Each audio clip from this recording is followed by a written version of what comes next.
Okay, do you want to, let's see, got it. Okay, we are live. Hold on 1 second, and we should be live right now. Okay. Yeah, I'm just waiting for my computer to catch up with me, but we are live. Yes. Excellent. Well, welcome, fellow pullers, at least the fellow pullers that have as little social life as we do and can join us on a Friday evening. We're going to have an interesting program tonight. We're going to have actually two people on, although we're starting with Adam Wawrzynski, who is actually a native Pennsylvanian and is now transplanted to South Carolina. Lots of people like to move out of Pennsylvania, but we first actually saw him in person at a tournament in Pennsylvania when Zach Lee ran Shit Talkers 3 in Somerset. But welcome. Glad to have you. Thank you, sir. I'm glad to be on. Thanks for coming on, buddy. So let's start out. What got you into arm wrestling in the first place? Well, that's the golden question. No, actually, so it would have been December, winter 2014, 2015. I was kind of getting out of football I was a senior in high school. I didn't know if I was going to play football at the next level or not. My senior season was over, and I was kind of, my mind was up in the wind as far as what to do or what to get into. And at the time, WAL had their Super Series going on, and I'd watched a show on AMC, Game of Arms. They had broadcasted that around the same time. I think that would have been winter of 2014, and that got me into looking into arm wrestling tournaments. And then I found the WAL. I went to a qualifier. I think it was one that Bart Wood held in Titusville. Did pretty well. I mean, I placed first in a novice class. I don't know what kind of competition was there. I don't remember names. And anyway, I went out to Vegas for those regionals in 2015, and I was like, wow, this is not what I was at in Pennsylvania. This is huge. And when I was, and I kept up with the WAL all throughout college, and that's kind of what got me into arm wrestling. I found a group of guys that was training at the time up in Greenville, PA, Kevin Arbuckle. Anyway, I went out to Vegas for those regionals in 2015, and I was like, wow. I don't know if I can hear what I was saying before. I don't know if it's the same for y'all. Was that you, Dave? Oh, and he muted himself. All right. Anyway, Dave, you muted yourself. Oh my goodness. Luckily, I can edit this. And no, I muted myself only because I was coming in twice on both YouTube and Facebook. So yeah. I think we're good now. Hey, Dave, I'm old. I'm not technological. That was an amateur move, Dave. Yes, I certainly was. Go on. As you were. Was it surprising to you? Everybody knows that, about arm wrestling, but was it surprising to you how much of a large sport it is and how big the community was when you first got into it and realized wow, this is everywhere? Yeah, it was. Well, I mean, I don't know though, because I saw it on AMC, right? Like broadcasted nationally. So I kind of figured it was all over the place, but yeah, it was much larger than that when I went to Vegas. As I got involved, I realized how big it was and that it really is everywhere, even though no one's heard of it. You ever notice that? No wrestlers have ever heard of it. Right. But it is everywhere. I mean, if you had to hook somebody up in any state with a team, you'd be able to find somebody, but probably within 2 hours, 2 or 3 hours, so. Absolutely. That's the cool part. It's a huge community, but it's small at the same time. That's right. Everybody knows everybody. You go places and you're seeing friends that you interact with on Facebook or social media, and it's like you've been friends forever when you meet. It's kind of cool. Yeah, no, it is. It is. Community's great. I love it. It's one of the things I love most about sport. Yeah, very similar to people, when I was in my college fraternity, they said, you're going to be this organization where no matter where you go, if you find a chapter, you're basically, you have a connection with people. And really, it's even more than that because, we have, in the fraternity I'm in, we have 70 some chapters nationwide, and there's some states we aren't in at all. But really, you'd be hard pressed to find an area of the, the United States where you can't find anybody. Sometimes you have to go a little bit farther than others. We're very fortunate here in Pennsylvania that we have people all over the place. So, yeah, how many groups are you within, say, a couple hours of you in South Carolina? Does it as you have as many choices, let's put it that way, down there that you could go to different practices or within a couple hours? Yeah, I mean, compared to PA, there's not nearly as many, I would say. But I mean, I've been with Carolina Chaos that's what my shirt says, for a while now. Actually, a little over 3 years. I've been with them, and I mean, you might be familiar. That's Chad Silvers leads that group. That's kind of been South Carolina's team since the late 80s. But more recently now, we have a Charleston crew that actually kind of brewed up from me because I had so much local interest in the area. I live in Charleston. So I should have specified that.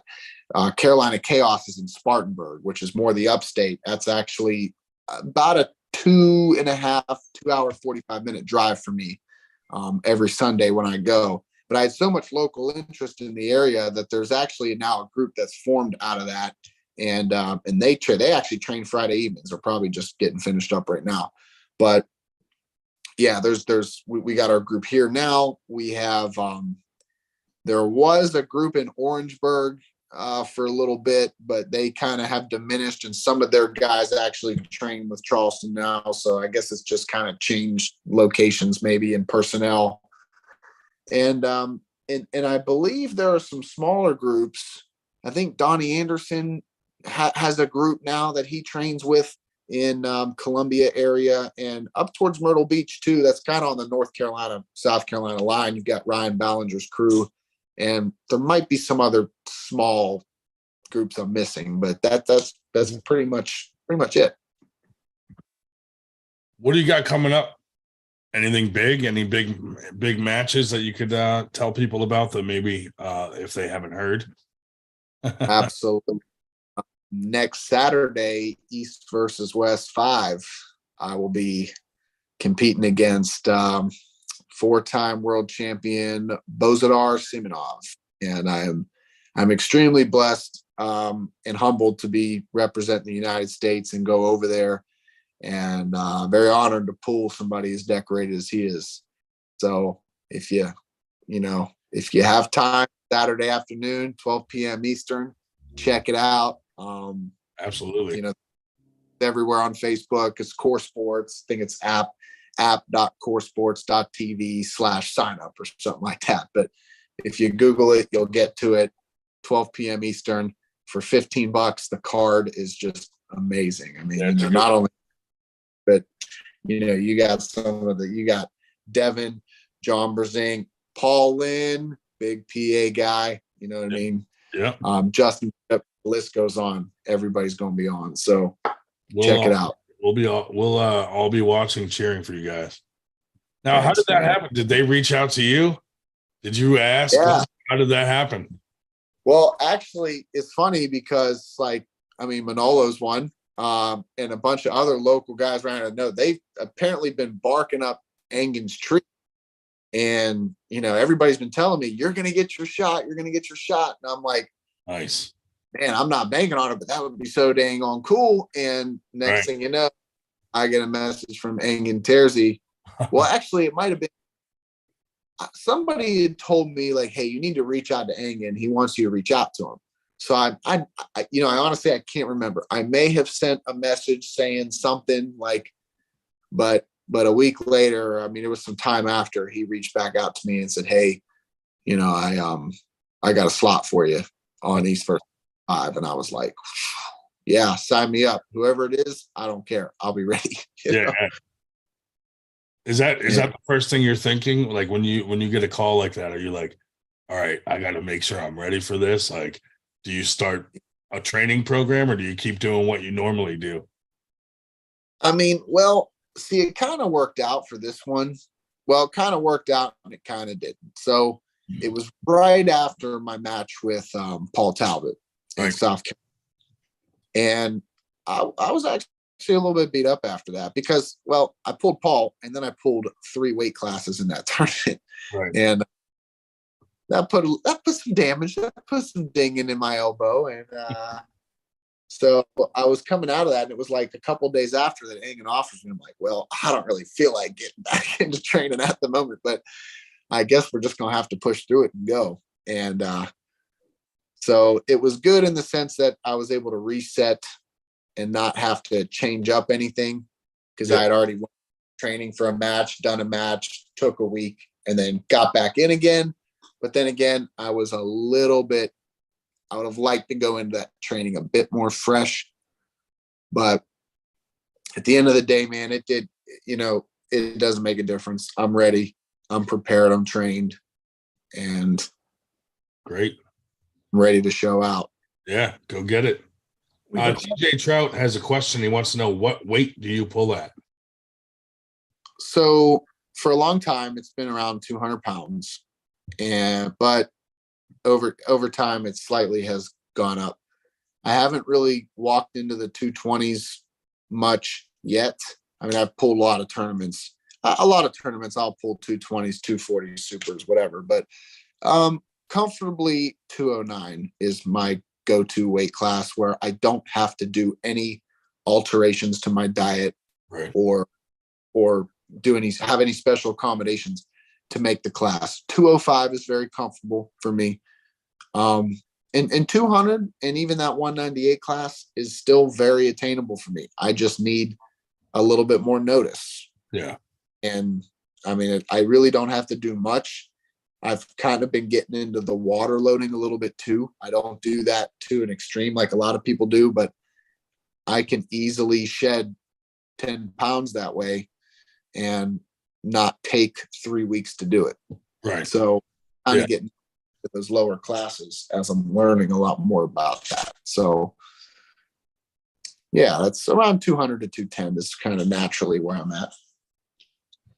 Do you have any thoughts on the that whole issue of the pre-weigh? And I'm not talking something like King of the Table or East versus West, but tournaments. There is a certain thought that with some people that they really don't like the weigh-in the night before because you get these people that really dehydrate themselves, whatever, and then come in the next day 15 pounds above the the official weight.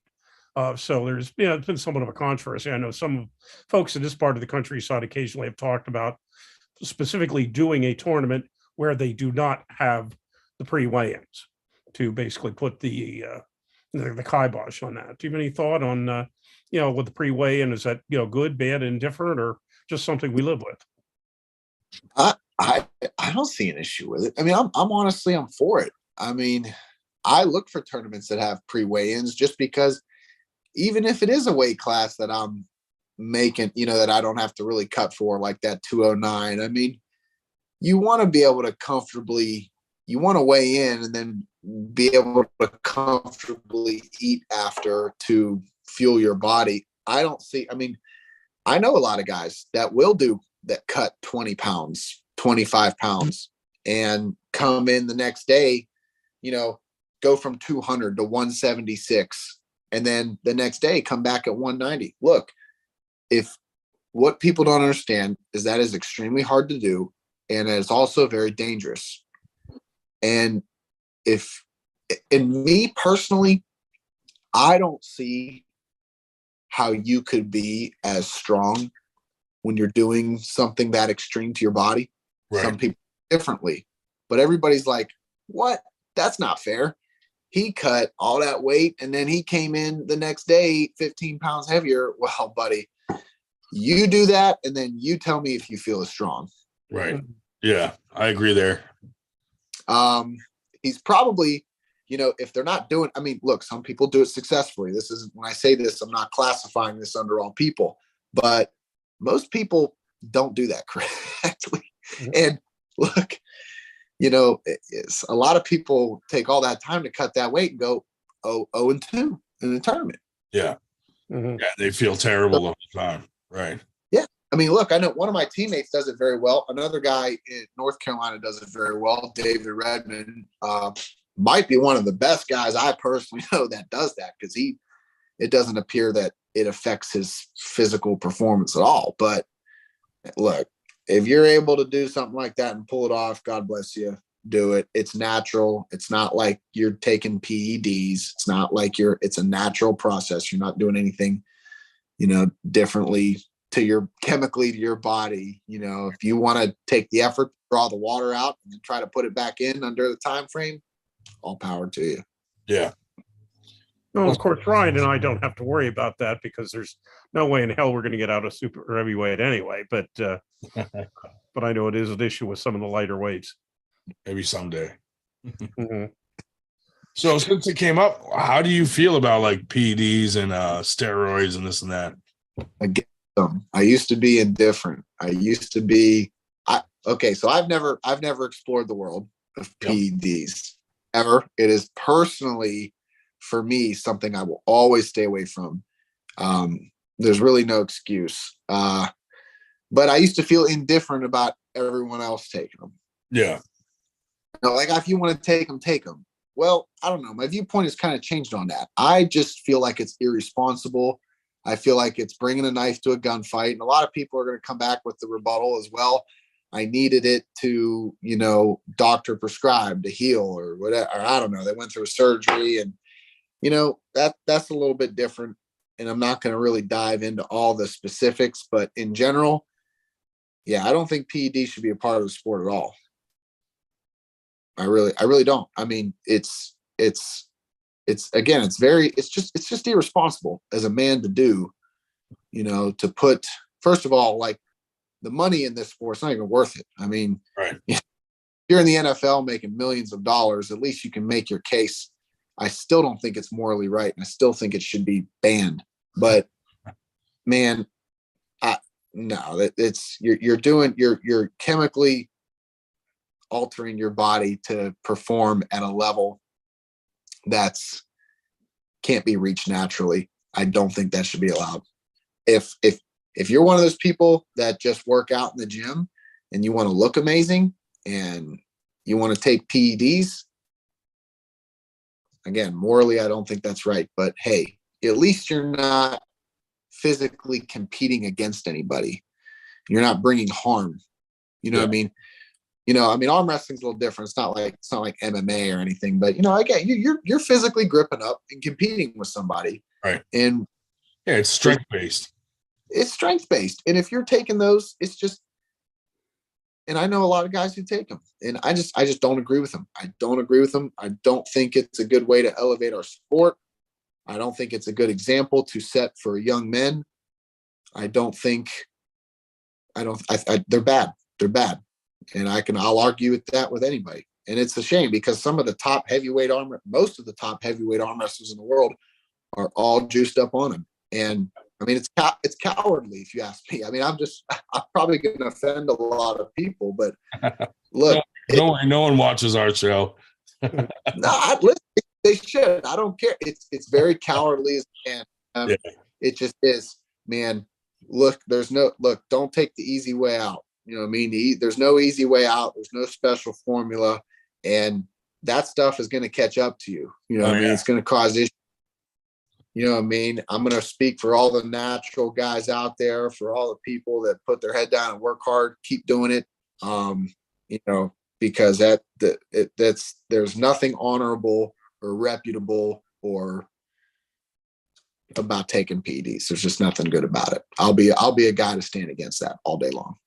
See, I think back to like wrestling when they were all taking things, and a lot of those guys died at like 45 years old from like heart complications and this and that. I'm like, man, is it that worth it just to look like that on TV? You know what I mean? Like, that's half your life gone just to look good on TV.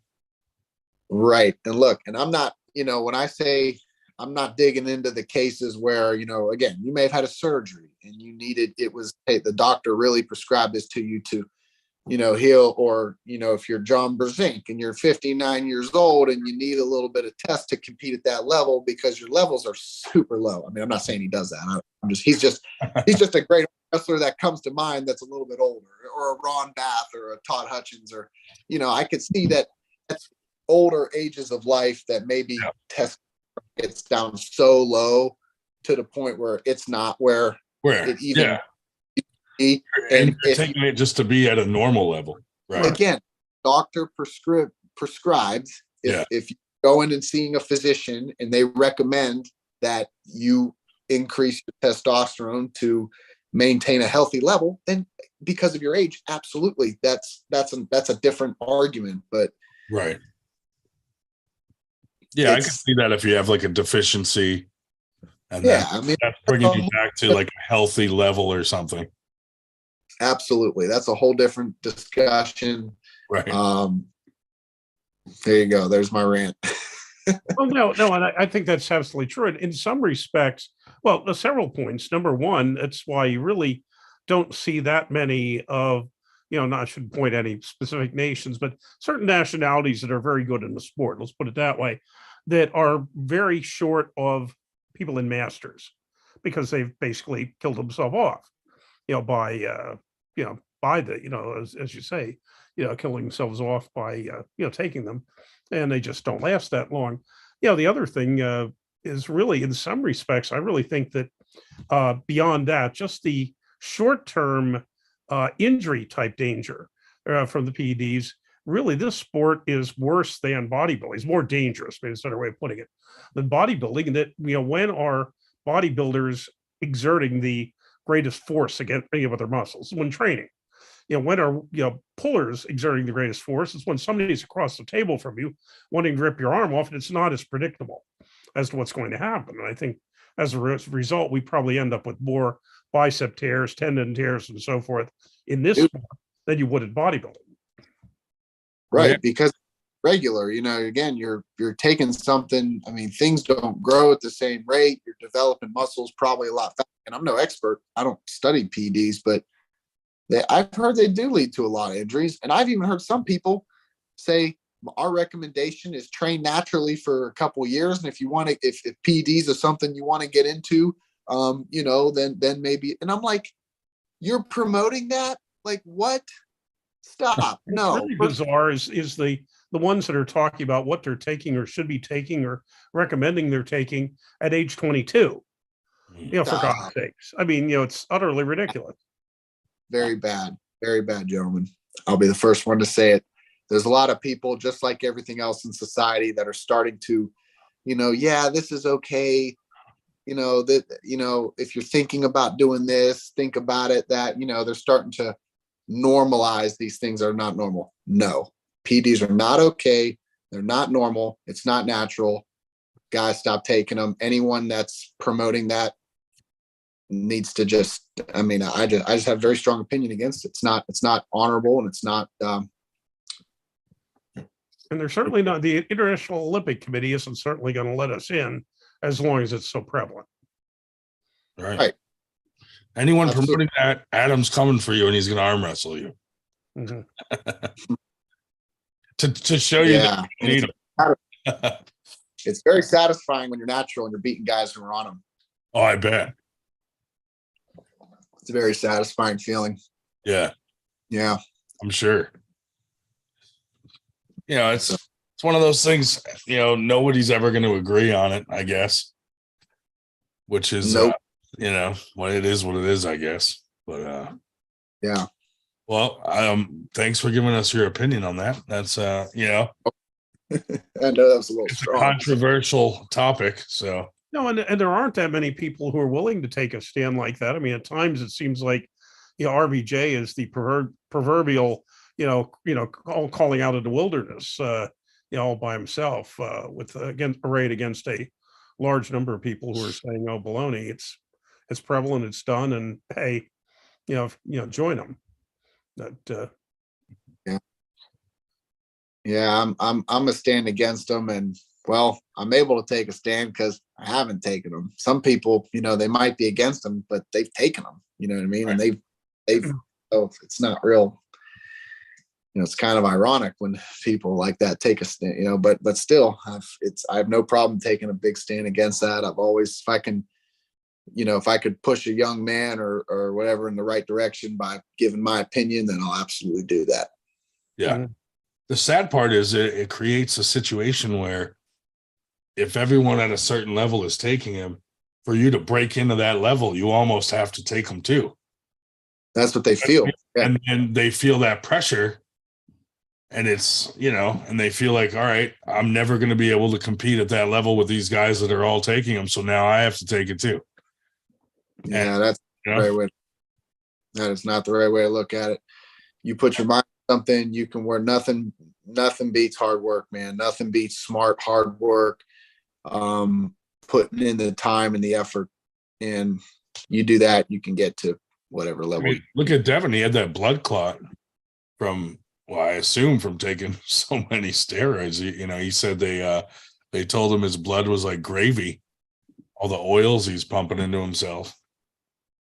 Yeah, I'm dangerous. I wasn't familiar with that. I'm not too familiar with any, this isn't this isn't really a call out to anyone in specific. Follow. Yeah. I'm not up in people's business. I don't know what they do. Some people are like, well, do you think this guy takes them or do you think this guy takes them? And I'm like, I don't know. Yeah. I haven't asked them. Right. Yeah. So I know, I don't take them, but I can't tell you and the guy. And there's some guys that openly talk about it. And then there's some guys where it's like a big secret. So it's like, you're never really going to know. Nope. What makes it obvious is when a guy shows up to practice and then he's gone for 2 months and he comes back with 30 pounds more muscle than he had 2 months ago. And you're like, okay, come on. Yeah. That's not natural. On certain guys, it's very obvious that they had some sort of help. Yeah, for sure. It is. It can be very noticeable. Yeah. Yeah. They swear they're natural. And I'm like, dude, you didn't put 20 pounds of muscle on in a month, by just going to the gym every day. It doesn't work like that. It sure doesn't. Not that fast anyway. Mm-hmm. Mm-hmm. So do you have any people here in the States that you have your eye on? I know you just had that match with Talbot. Is there someone else that you're kind of thinking about or looking at? I've never really been a headhunter. Right. I've always been one of those guys that, again, I try to be a better version of me when I wake up every, you know what I mean? And I just feel like the matches and the opportunities will come into place if you focus on a bigger goal. Of course, my goal is always, well, like I said, it's to be better than the guy I was yesterday. And the guy I am today is number 3 in North America. So one day I would like to be number 1. You've got guys like Dan Mosier and Craig Toulier on that list. Yeah. Feel like our paths will cross eventually. Mm-hmm. But it's not always about going after those guys because, look, you got guys that are just like they're 1 or 2 spots above me. You got guys 2 or 3 spots below me that are just as dangerous. Yeah. And I think that's why, I'm never in a rush. Some people want to climb that ladder. Right. They're like, I'm going to super match him and then I'm going to pull him and then I'm going to pull him. And then it's well, process, they lost to this guy. And it's like, well, baloney, what are you going to do? Out there and they got a super match every weekend. And it's like, oh my God, not good. Good. Yeah. I take although I feel like I've had a lot of super matches recently, I take super matches very, very seriously, very, very personally. It's somebody I'm training specifically for, giving all my time and energy for. So, it's not easy for me to just, oh yeah, I want Craig, I want Dan, or whoever, what I mean? It's the time comes, it'll come. And, I'm always training. It's not like, I need somebody to train for. I am a 24/7, or what should I say, 365 days a year. I'm always in some kind of program. So when the opportunity presents itself, I'll be ready. And, even if it's not one of those guys, if it's somebody coming up that wants a shot, or somebody established on that list, like a Dallas Langston, or there's so many dangerous individuals that are in North America that at any time I could get that call about a super match. It's like, I better get ready for this one. Yeah. Because it's on the line. I like too that like there's guys out there that are not even on the map yet, and they show up and just crush everyone. Like guys that are flying under the radar that haven't blown up yet, or people don't know who they are yet. I love that. I love that is a possibility. Like not everybody's known on some list somewhere. Right. The rankings are just it's just a list of the guy. I mean, like I said, there can be somebody that's just because that ranking says that I'm number 3, and Rockers is number whatever. That doesn't mean that somebody can't come out of the woodworks and say, well, actually, I'm and pull me, and there's no saying that. So that's why I take it so seriously. You know what I mean? Because I have a lot of respect for the sport. I got a lot of respect for the rankings. And, if I'm going to be number 3, then I better be number 3. I'm not going to, right. If I'm number 1, then I better be ready to hold number 1. It's not something I take lightly. So yeah, I really don't have anybody in my, in my head hunt. I just, the opportunities will come. To me, it's about waking up better than you were yesterday and beating yourself. I was really my biggest opponent is this guy. Yeah. That's good.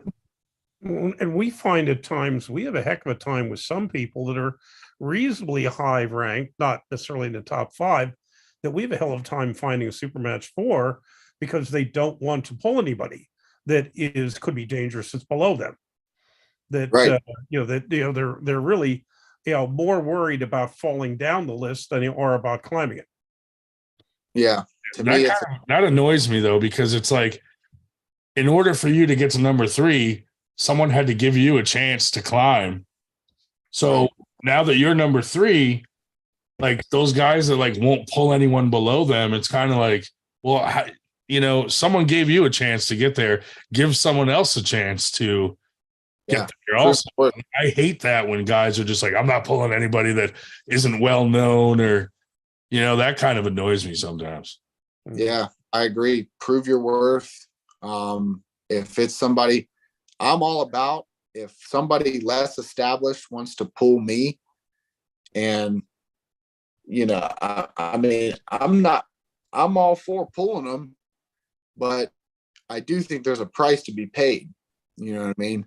Yeah. Because hey, I had to pay that price. I pulled, when I took a super match with Justin Bishop, like off the record 2 years ago to get into those rankings, I traveled to him and I put up the money. Yeah. You got to be willing. There's no problem with that. Right. If I have guys that want super matches, I'm like, yeah, but it's not going to come out of my pocket. Right. And you know what I mean? And if the money's right, yeah, I'll get in there. And I have and it's not like, hey, you need to put up $1,000. No, I'll put up $1,000. Yeah. If I will match that money. If I lose, you're getting paid. But here's the deal. It certainly can't come out of my pocket, and I got to have incentive for me to pull somebody who's way less established. Yeah, yeah.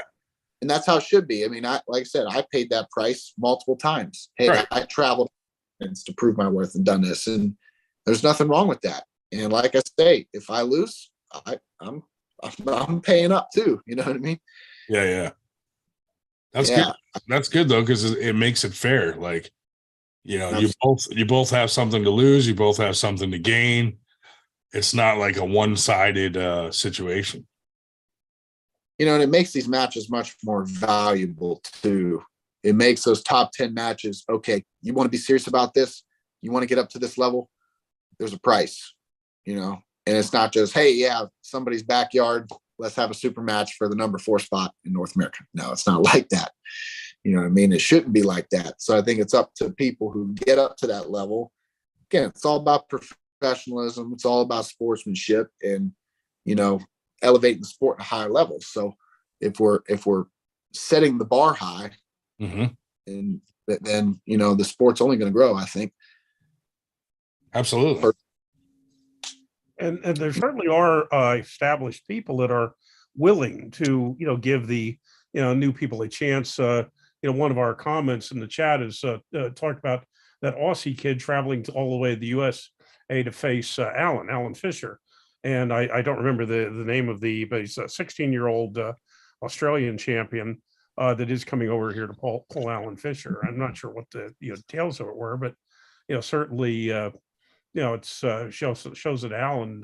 I think it's credit to Alan to give someone that that sort of chance. Sure. Anybody willing to cross that ocean like that, get on a plane from Australia to US means business, and that's a price, and he's paying it. So I'd say that's kudos on Alan, but that's good. I mean, he's definitely paying the price there. The other side of it too is the opposite. Like, we've had a couple people we're like, hey, do you want a match at Winter Blast? And like an amateur level person, because us as the 98, I'm sure we cater to amateurs the same we would as pros. We treat everybody equally.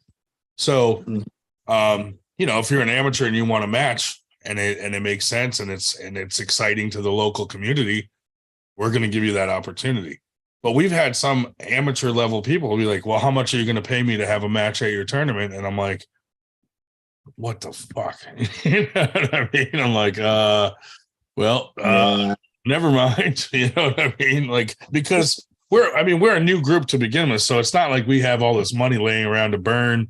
We don't have some big rich backer or anything like that. Like, when we have a tournament, we're grinding to get sponsors and throwing our own money into it. And so we don't have the money to just be like, hey, here's $1,000 to come pull at our tournament to an amateur level person. I wish we did have some money to throw around like that. And we're working on it so that, we will, our smaller tournaments will be able to fund our bigger Winter Blast.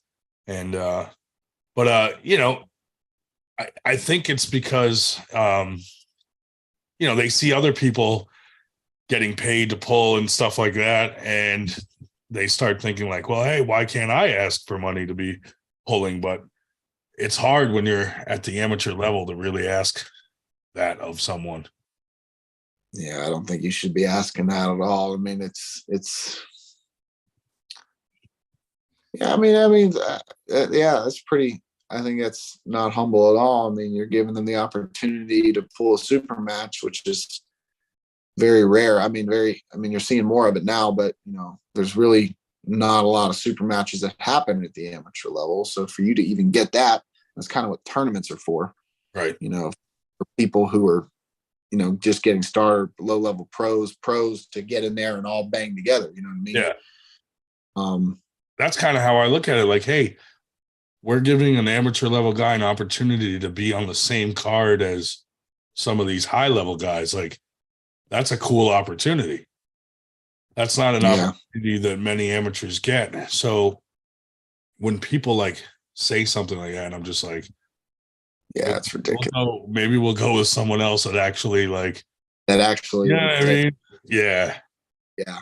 So, I hate to be like that, but it's like, I don't know. It's just an odd request, and it's awkward to do, trying to set up super matches is not easy. You got a lot of different personalities. Some people dislike each other and they're like, I'm not going to pull him unless, this, and this. And then the other guys will well, screw him then. I'm not pulling him. And trying to set it up is like, you're a mediator. Yeah.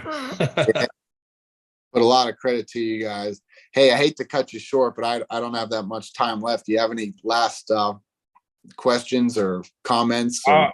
No, actually, thanks for coming on, and let me give you this opportunity. Is there anything you want to throw out there, like plug yourself or what you'll be something to watch coming up other than, obviously the big one is East versus West.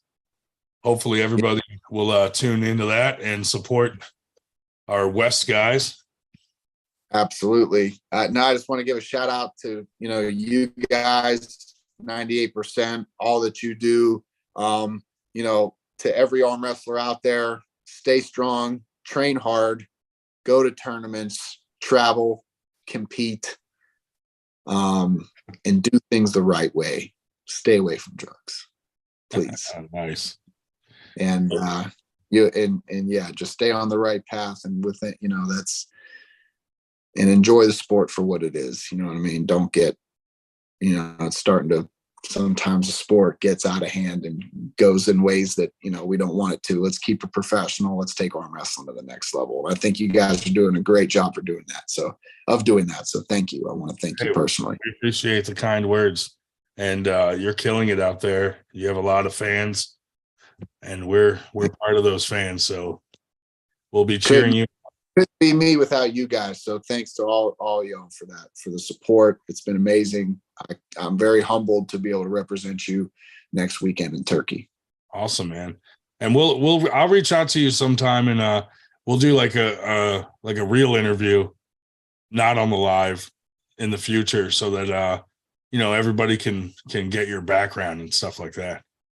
That sounds great to me. Looking forward to it. All right, cool, man. Have fun tonight. All right. Thank you. And good luck. Thanks, sir. See ya. Yeah, I see we had a question here from TJ Trout, who is a relatively new puller that I met at the Lethal Arms practices. So it's a silly question here. Well, actually, it really is not a silly question, but he said, silly question here with the rankings. Are rankings based just on super matches, or are they, you know, tournaments as well? And of course, you know, from what I've seen, it's, you know, it's certainly both with the tournaments as well as the you know, super matches.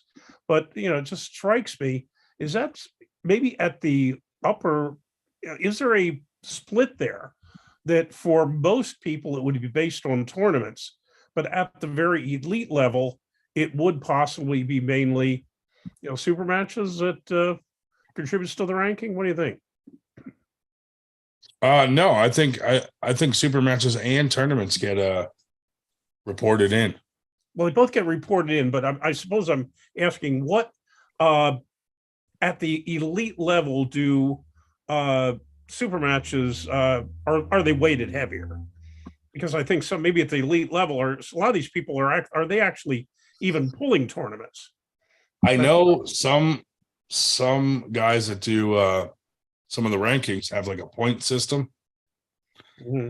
I mean, you'd have to ask them, like, how many points is winning a super match versus winning in a tournament, you know? Mm-hmm. That's a good question to ask. Maybe we'll get Chance on here and ask him that, since he runs those rankings down in Florida. Mm-hmm. Yeah. He said he'd come on sometime, so. Yeah, we also had a comment here about if you want to, you know, get four amateurs who want to do a round robin, each of them put in 500 smackers, winner takes all. You know, that in fact, you know, sort of, you know, funds itself in a way, which is, you know, certainly true. I'll be right back, Dave. Okay. No, you're going to actually, okay. Ryan is actually going to trust me to hold the fort by himself. If you're just joining us, by the way, and of course you've probably seen the headline on this, we will be seeing Coach Ray somewhat later. It's about 9:30 Eastern now, and he'll be joining us about 11 o'clock because you know, it's still about the middle of the night in Latvia.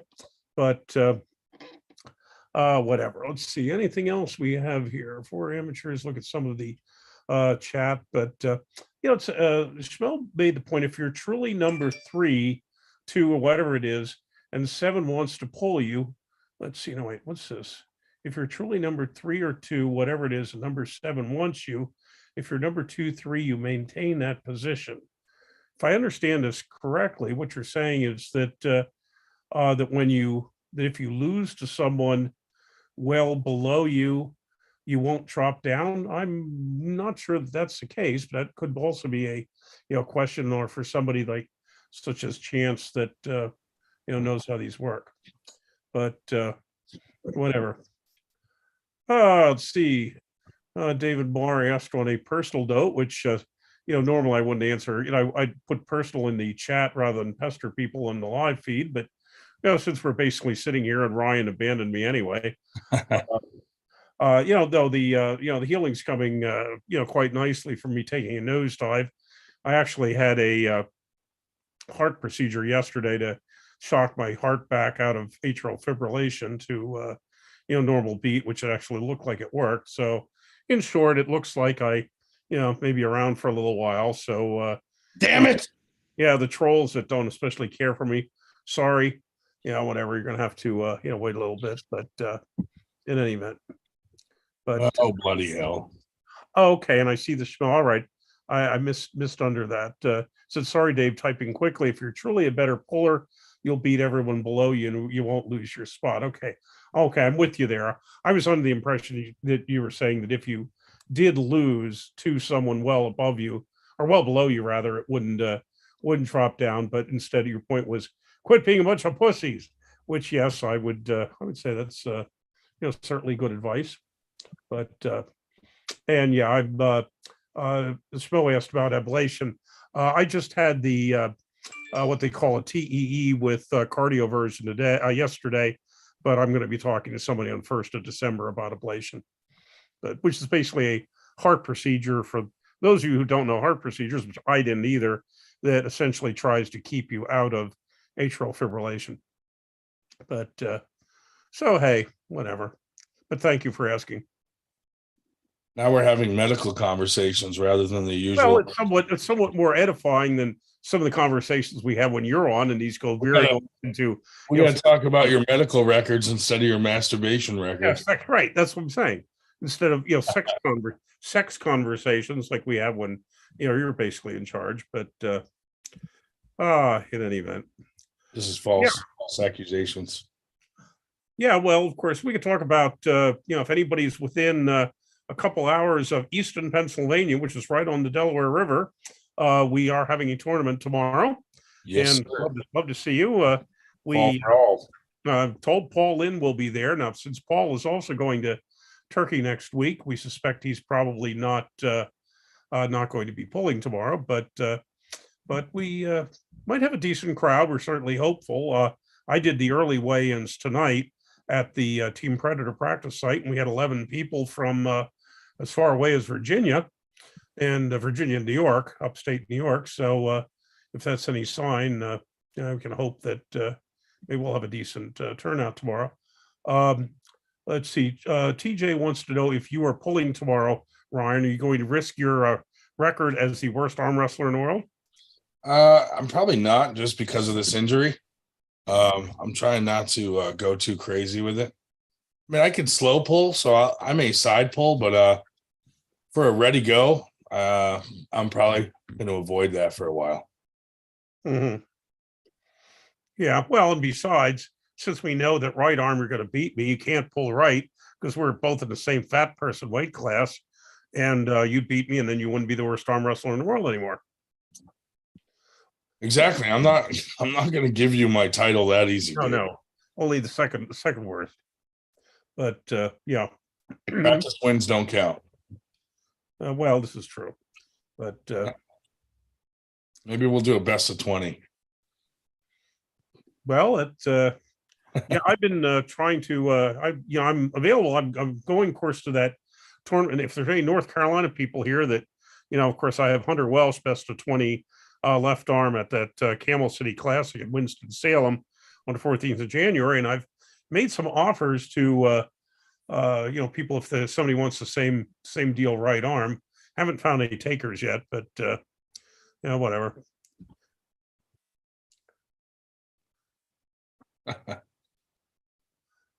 So I'll be looking for practices in the the deep South Mississippi Valley next summer. I'm going to have to sniff around there because I think my next big adventure is going to be planning on going to the Strongest Badge in St. Louis in July, and then working my way down the Mississippi to a fraternity convention in New Orleans, and then maybe wander through Texas on way up to Missouri, Kansas, and Nebraska to get to pull with some of those groups that I couldn't last year or not last year, a couple months ago when I landed in the hospital. Oh, here's Dan the Nightmare. Oh, well, good. Excellent. See if he's got any nightmares going on.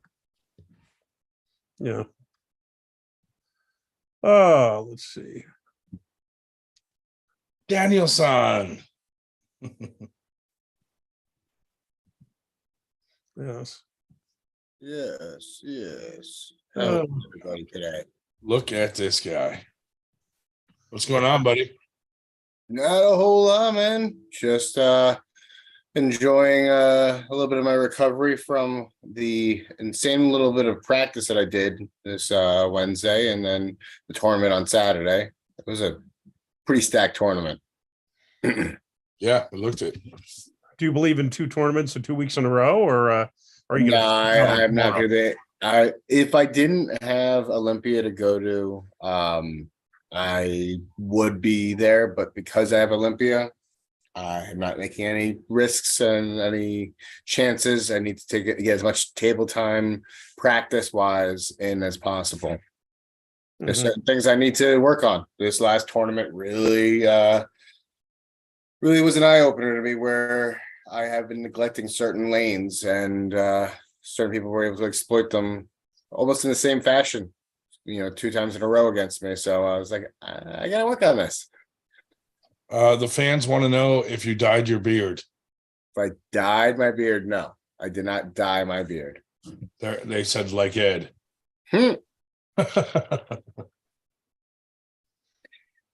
I will say, after pulling Alec, I did get a nasty muscle spasm, which was fucked up. But today, you could ask anybody who's been practicing with me that I just don't have the same bicep strength right now.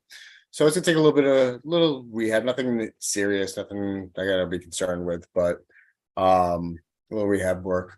But after losing to Alec, so we had a scavenger by the name of Ed DeCruz who wanted to, pick up my remains and, let me feel his right and feel the power of his right after I got, beaten down like a dog, so to speak. And no, his right's feeling pretty damn connected. I think I would have a struggle where in the previous times I haven't. So I'll give him that. Yeah, Human Hybrid said, "Ask Dan how my right Yeah, felt." I know. I see it. That's why I'm speaking to it. Well, I was not. So you apparently are more aware than I am who Human Hybrid is, I know exactly who he is. and that is It's who, the same Instagram handle. and that is It's Ed. It's Ed. it's Ed. Okay. Hell, Dave, get with it here. Wow, Damn Dave. Hey, I'm just fascinated by the comment. Oh, Mr. Know-it-all doesn't know it all. Dyeing his beard and so forth. But Ed is insulted that you didn't know who that was. he said he wasn't fresh either. Yeah. Uh, No, I know. Well, if I paid any attention to Instagram, which I don't, I might know. Yeah. But I waste enough time on Facebook to, deal with Instagram and everything else. Dan, people think your beard color is suspicious. It just might be the way the camera's hitting the lighting, but there's nothing different about this beard. Same beard you saw last Wednesday, same beard you saw on Saturday and live. Nothing's changed. Okay, Jet Black number 13. I can't even afford that shit right now.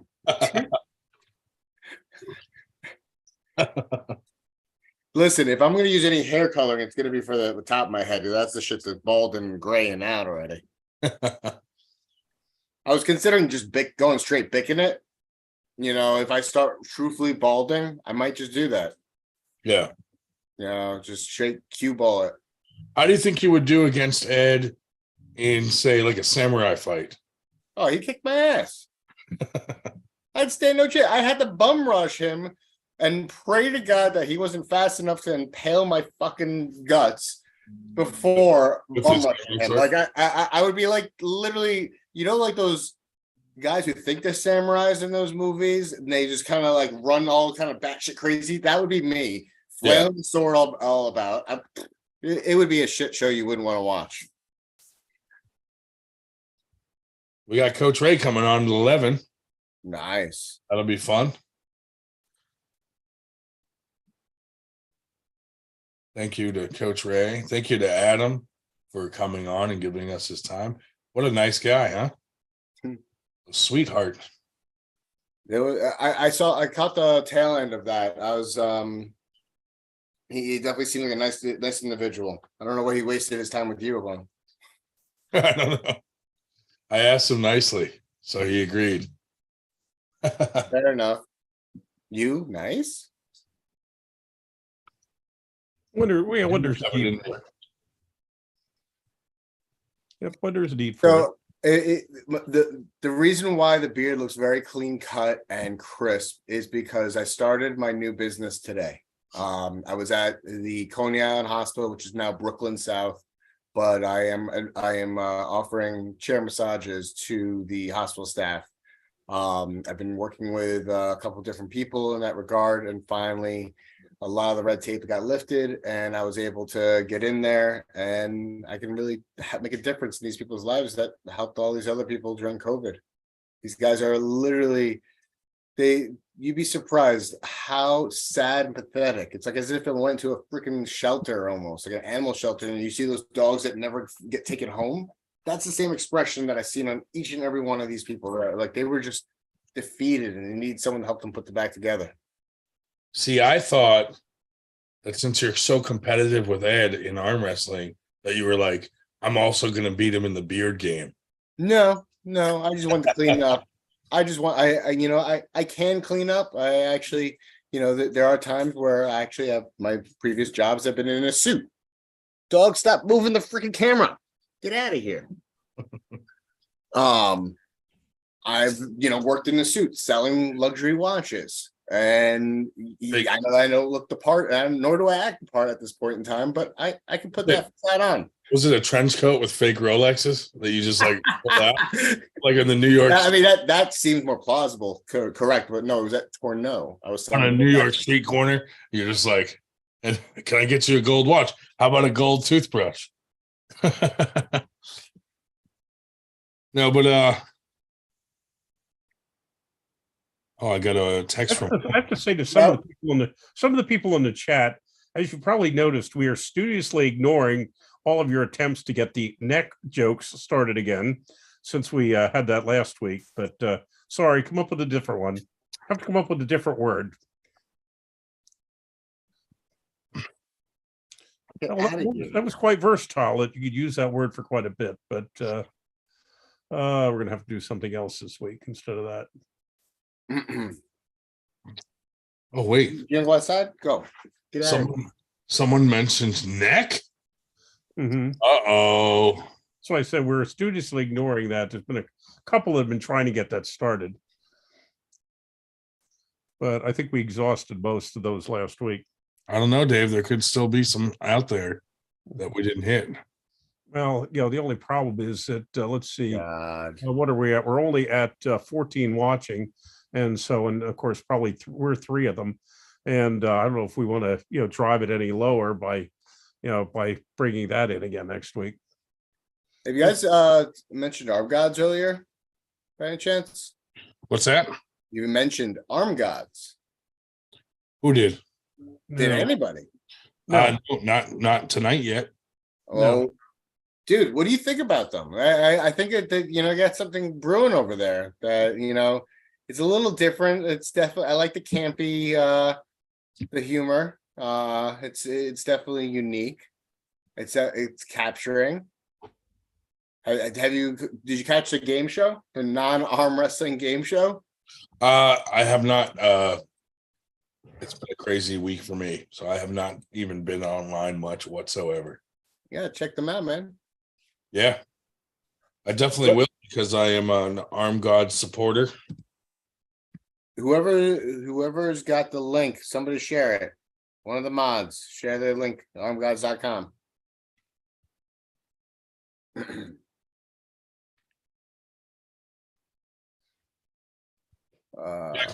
Back to docking then. Oh my God.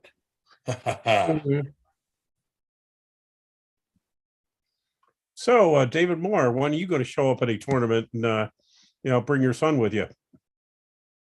He needs a rematch. I think wasn't he at New York State? Would it very possibly? I wasn't at that one. But, Pretty sure I remember seeing him then. yeah, that was a weekend I was at. Well, actually, that was the weekend I was still hiding in the hospital, but had gone to the tournament in Toledo. See that picture Ryan Bowen posted with the side by side? Yep. Oh my goodness.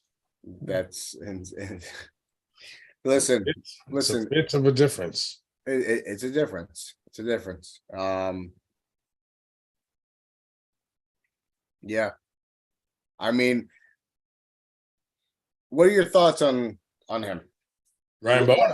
I like Ryan Bowen. I like him too, but what are your thoughts on him going up against Zurab? Never underestimate Ryan Bowen. That's all I'm going to say. I concur. I think I people that don't think that he has a chance, I think are nuts. There's always a chance. You know what I mean? A lot of times he's pulling someone heavier than himself, and people judge him on those matches where like he loses to someone that's a monster, and it's like that's just a match for fun to see where he's at against a much bigger opponent. And sometimes he wins those matches. So in his own weight class, he's a very talented arm wrestler. So I would say, he's always training. He's got a great team there to train with. So it's like, I don't think you can write off anyone, because arm wrestling is kind of like boxing. You always have a puncher's chance, to throw a crazy punch, something wild you're throwing out there and get the win, or your opponent gasses out, or so, you know what I mean? There's always a chance to win the match. So it's never 100% that someone's going to win. You know what I mean? In my mind, that's just my opinion. So I always try to stay open to stuff like that. No, I actually agree to that point, because I think that, Bowen's got some good skill under his belt beyond everything else, all the other minutia that's going on, that, the flare outs, whatever. Maybe he does have a pretty good table IQ. And I think with the new conditioning that he's doing, I think that's going to spearhead what he knows already he's capable of doing. Yeah. Yeah, David Morris said he was trying to make it to tomorrow's event, but he has to work. That is a hell of a thing. You know what? That when work gets in the way of fun, but you can't make it. They were at the New York States, by the way. David, quit that job. Mm-hmm. Come on, no. Yeah. Do not quit your job. Ed, you're right. Zurab has the arm, but Bowen has the hand. Absolutely. Yeah. So and before Ed asked about whether you were going to be there tomorrow, Dan, and no. That was before you were paying attention, Ed. But no, he indicated he could not make it tomorrow. I know Ice is coming because he hit me up earlier asking me some questions about the tournament, so he's going to be there. Nice. No, let's see. Else, I guess. Well, that class starts at 170, or it goes up to 170, which Ice is in the 150s, I guess. I know there's some people in the 130s, 140s, who were somewhat embittered that the lowest weight class went to 170. Yeah. Let's see. Ed says he has to settle for 190. Yeah. Yeah, if I was there, that wouldn't be an issue for you anyway, because I'd be at the 170. I'm sitting at 169 right now. So Ed could make 170 if he cut his hair. I keep trying to tell him he's got to drop his hidden samurai sword, so that way he can lose some even more weight. That's like what? That's 10 pounds. I think Ed should just bite the bullet, dude, and just make the samurai his permanent nickname. Samurai Ed. Ed's the samurai. Samurai Ed, yeah. Something of that variation. Absolutely. Maybe we'll do a poll. We'll do a poll for it. Do it. on the 98 page and see what people think. You know what's a real nightmare for him though is the nightmare giving him his nickname. Oh, and that's a good reason not to use it. We have 9 people, or 9, 1, 2, 3, 4, 5, 6, 11 weigh in early tonight, but none of them are in the 190 Pro, so I can't tell Ed, who he has to watch out for. But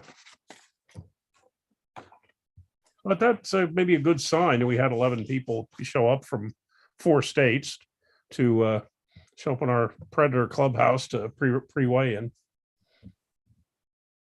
Yeah, that's good though.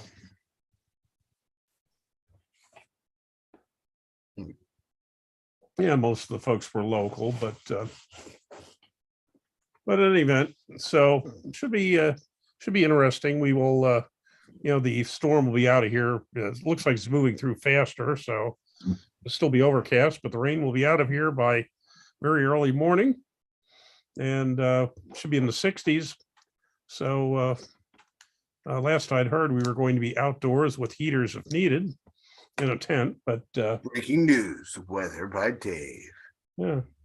He's taking a break from his Dave, Trying to talk to usual you. podcast of getting around. Trying he's to talk gonna have a new segment, The Weather with Dave. The weather with Dave.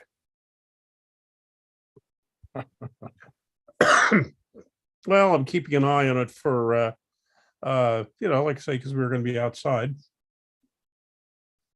and as long as it's not too breezy, like the Keystones, where lovely day, if you don't mind a 22 knot breeze from the northwest.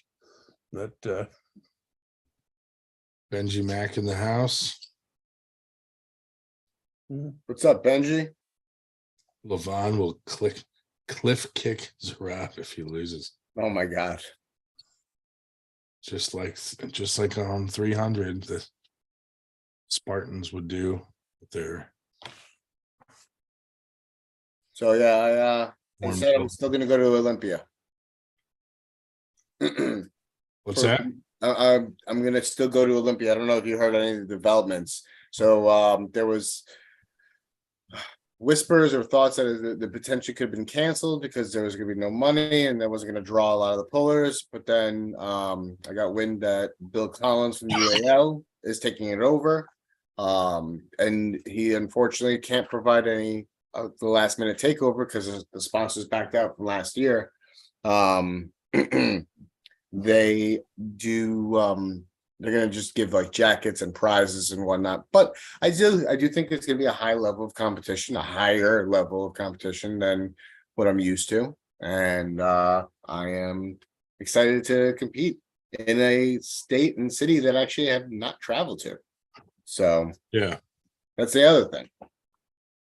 Ooh, Benji, you gonna be at Olympia? Awesome. You've never been to Chilling Vegas? you, man. What? You've never been to Vegas? Nope, never been to Vegas. So if you win there, are you going to come back and talk about it, or does what happens in Vegas stay in Vegas? I mean, depends on what they tell me that I can and cannot say, I guess. I don't know what the rules are, regulations around that type of thing. I know loose lips sink ships, so I ain't looking to destroy anything arm wrestling related. Yeah. So I'll happily oblige in that regard, but it is what it is when the time comes. Yeah.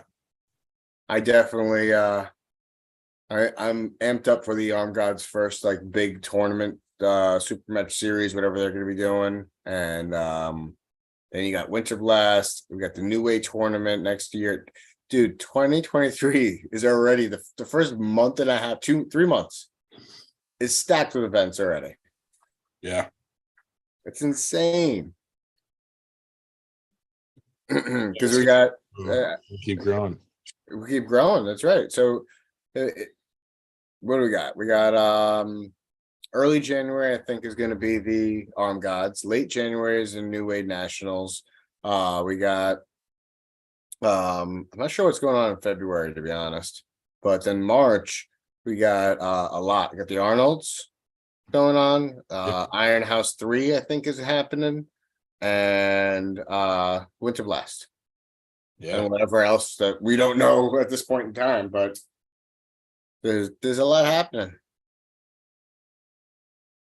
Yeah. We finally locked down a venue for Winter Blast. Oh, you did? Yes, sir. Where at? It is going to be at the Sheraton Hotel in Langhorne, Pennsylvania. We got their whole venue area. Nice. Enormous.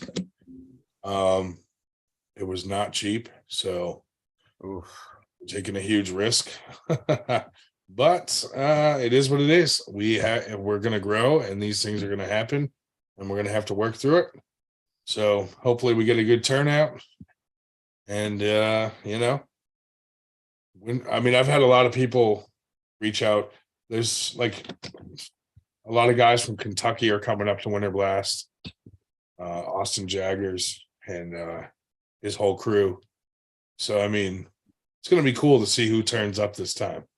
Because the first one was like, like now we kind of made a name for ourselves. Everybody saw who went and the caliber of people that were pulling. So it's going to be interesting to see who comes in from around the country for this one.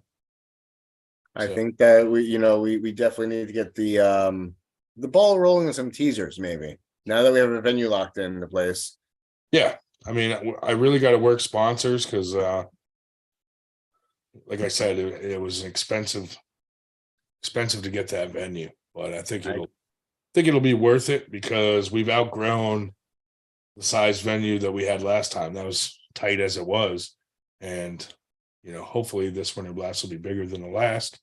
So we have no choice but to upgrade to places that and they really want us to have it there.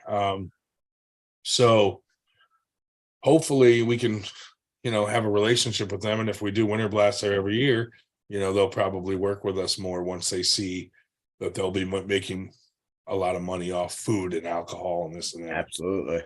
But we just got to get our foot in the door, and this is the way to do it. So we're doing it. So if you're out there listening, come to Winter Blast this year. Anybody, if you know someone that owns a business that might sponsor, hook us up. Get us the plugs. Send them Ryan's way. Send them our way, fellas. But yeah, so now it's time to start planning Winter Blast.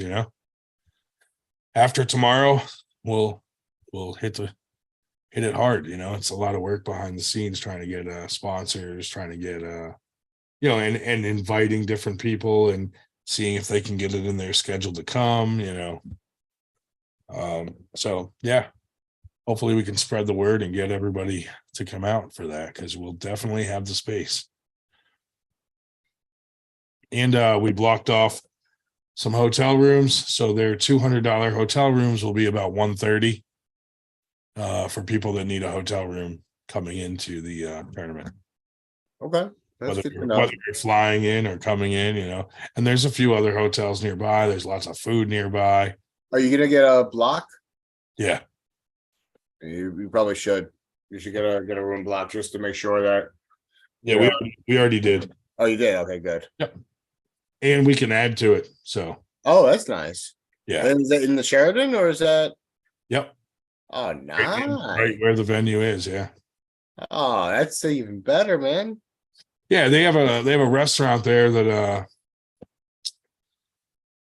it opens up at 5, so they're gonna set up some carts for food in the venue to hold everybody over till 5 till the restaurant opens, and they'll have a bartender in there with a station set up. Then when the bar opens, everybody can go eat or drink at the bar if they want to. Plus, there's a lot of stuff around there, like restaurants. Yeah. Chick-fil-A right across the street, stuff like that. All kinds of stuff. What's the overall capacity? What's that? You know what the overall capacity is? We told them we needed at least 500, and this exceeds that. So okay. I'm not sure what their max capacity is for the place. I think they said 1,000. Can you imagine? So, I'm just throwing it out there that this thing attracts that much people. well, dude, It's a good problem to have. That's a good problem to have. well, Winter Blast had 200 competitors, not I know. counting spectators. Not counting spec. Oh. Yeah, I wonder if we were to actually count the like people walking in, Yeah. like a clicker. Dave, get a clicker, man. Let's calculate how many people actually just physically walk in. Yeah. Oh no, we were definitely over that because I think we actually had, I want to say 179 registered, and there were a handful like challenge match people that maybe are not in that number. So we were 180 something just discrete individuals competing in some way, shape, or form. And so yeah, we had hundreds of with the folks coming in afterwards. I was just thinking that you'd said that this is just up the road from Sesame Place, right? Right. You can see it from the hotel. Yep. Yeah. So but I just took a look. I thought, I wonder if they're open, if you have a family sort of thing. It was really kind of weird. I just looked, they are open in March on weekends, but only Yeah, they do like a Christmas thing there. So if you have kids, that's a great place to bring your kids. yeah. What's kind of interesting, like in winter, they're open weekends, but only for a couple hours, which is I thought was kind of strange. Well, Sayo TV said he wants to go. Let's see what happens when we're gonna have more detail. Yeah, I'll have details up soon. Well, after this event tomorrow, we'll probably start a preliminary flyer for Winter Blast, like create the event so people can kind of see what's going on. What's up, Chuck? Yo, what's going on, guys? Oh, dude, you missed a good one with Adam. Good stuff. Yeah, I'll go back and watch it. Yeah, he was a very, very nice guy. Yeah, I don't know if I've ever met him or not. Did you go to Shit Talkers 3? In Somerset. Zach Lee's thing? Yeah, it's a place for the axe throwing. No, I did not. He was there. I know that. He was in Virginia a few times. I mean, I know who he is. I've seen him around. I just never actually met him. Yeah. Very nice. Yo, Dan, What? did you dye your beard? No, not. You're like the, Hang on, hang you're on, the hang on. third person to ask. He's trying to catch up to Ed, dude. Did not dye the beard at all. And both by number 13, Jet Black. It looks like it. No, I shaped it. I got it shaped. Shaped and dyed. I mean, Yeah. So they use Just for Men number 13.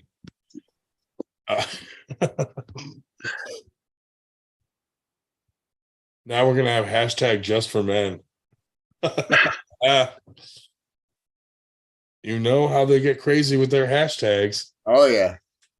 Yeah, right. Yeah, Uncle John was at the last Winter Blast. It would be cool to get Aussie out there, but America won't allow him in without him getting his Stabby stab. yeah. He has to get vaccinated to come here. But yeah, Adam, very humble guy, very nice guy. Can't say enough about him. Very cool dude.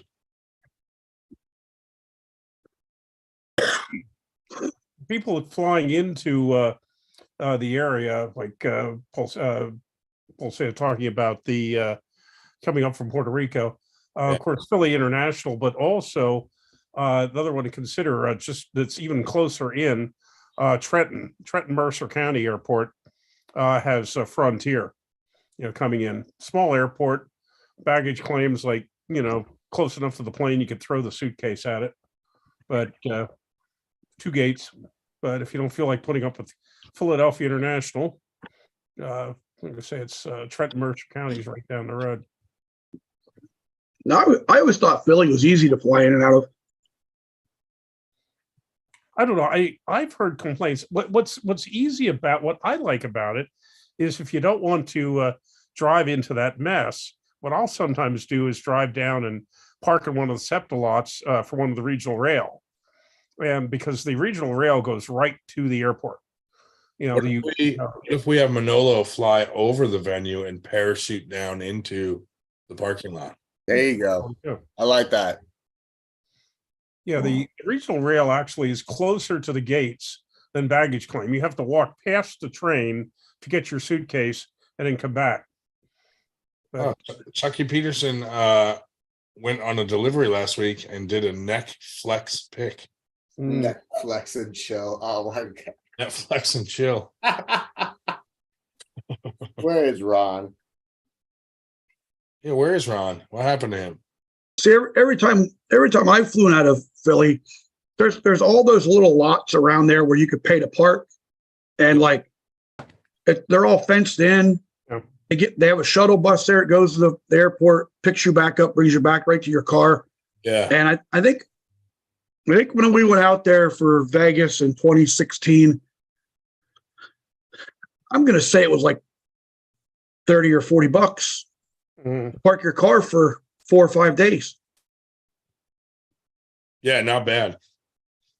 Yeah, and they come right to your car. They get your luggage. They throw it in a shuttle bus for you. They drop you. You tell them, you know, what terminal you're going to. They take you right there, and then they just give you a number to call.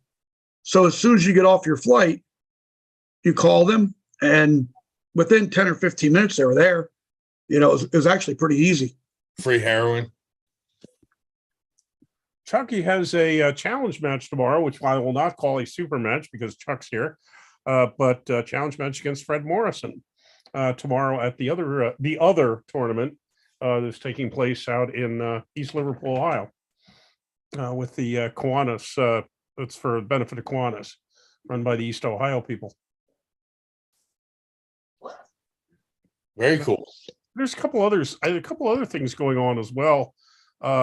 Tomorrow, I'm trying to remember where, but the Northeast, it's basically Ohio or us. I knew there are some other big ones in other parts of the country. Yeah. But after that, things pretty well downstairs. Oh, yeah. Yeah. After that, things really don't know much except if you want a really good Christmas party. The Badger has posted for the 17th of December. 17th of December, Granite Arms Christmas Party, Manchester, New Hampshire. 7 tables, no waiting. But that's going to be a good one. That, and there's also a tournament 2 weeks earlier than that in Ohio. That's really about all I know about at the moment for December in the Northeast. A couple other things percolating, but nothing else finalized yet. Ryan's already falling asleep. Dave, you would know. No, I was just getting ready to send the link to Coach Ray. See if he comes in early. Ryan denies falling asleep with the same vehemence as some people that are on PEDs deny using them. You notice that? Oh, yeah. No, I wasn't about to fall asleep. Oh, no, I wasn't about to fall asleep. Well, this time I wasn't.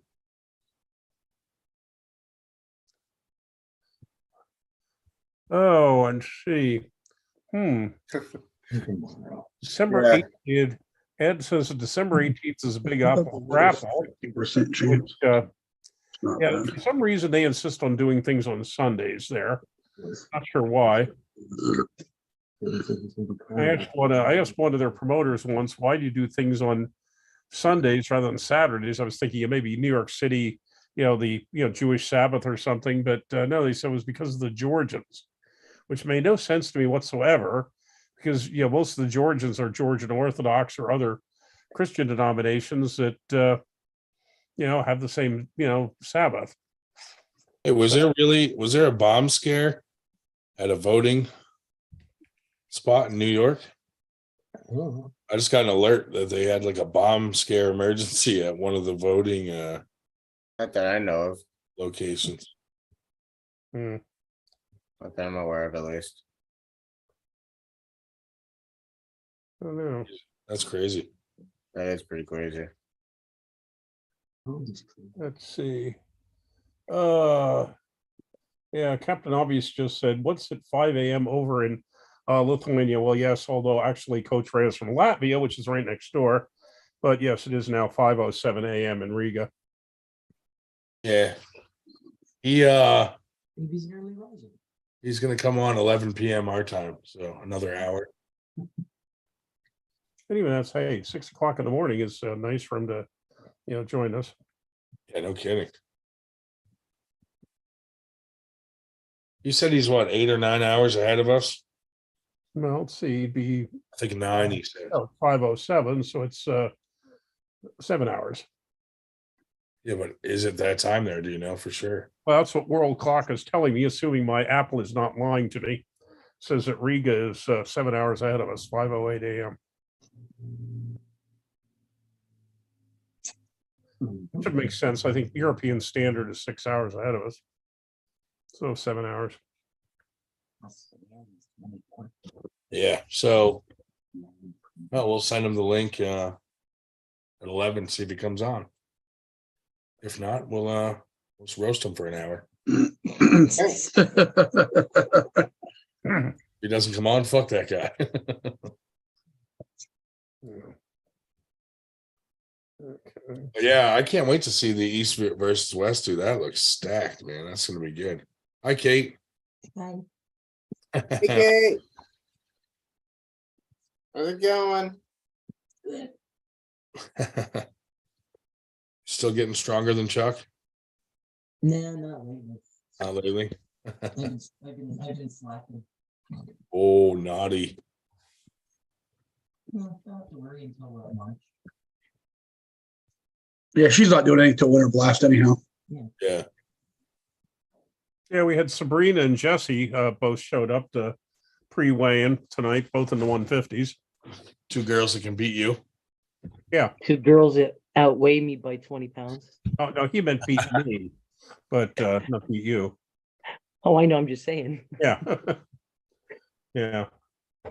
Everybody hates me right now because I lose weight. But seems like this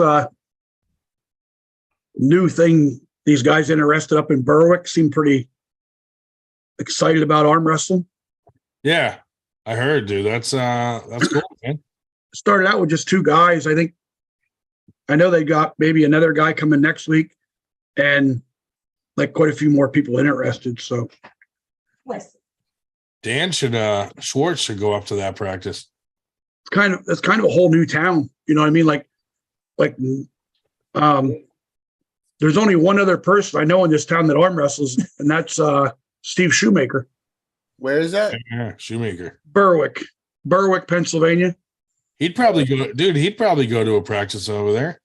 He will. I've already talked to him. Yeah, he's a good dude, man. When do they get together? Probably going to be like Friday nights. That's interesting. That would fill in the only day of the week where we don't have a practice within a couple hours of here. This is somebody, you can find a practice every night of the week within or every day of the week or night of the week within about an hour 45 of here, except Friday. Up to now, the closest one to here is Bo Horner's people in Kaiser, West Virginia, about 4 hours. Is it Berwick? Berwick. Berwick. Okay. Got it. From you, it's probably about 3.5 hours. Yeah, it's about 3 hours. Straight out 80, pretty much. Yeah. An hour and a half once you get the hell out of New York. Pretty much. That's the hard part. Literally half of the driving is like the first. Once you get past Fort Lee, you're in business. But depends. I hate the ride going through New Jersey. I hate that on 80. So it feels so long and boring. Oh my God. There's nothing that happens. Nothing. Nothing entertaining to see on the side of the road. Nothing. I mean, we're complaining about that though, but I feel like that, like the people in the Midwest and Arizona, they got cactus and like tumbleweed and shit, right? So See, Ed knows about the practice. That's the one I'm talking about. That Ed's talking about with Dan. We might have Ricky Berwick come to Winter Blast. Who's that? to compete? Who's Ricky Berwick? Google it. No, God. I can't explain it on here. I heard you say about jumping out of a plane. Pay for me to get. I think Dan Schwartz should definitely go train with Dan Mount. Those guys get along like salt and pepper.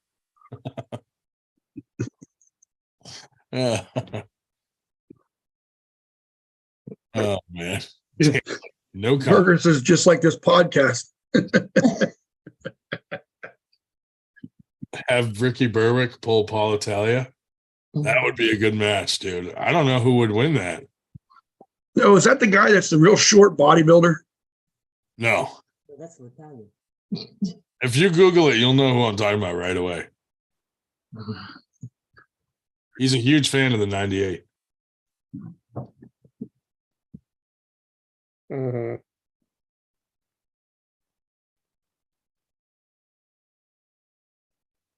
Oh my God. It looks like a couple people I know.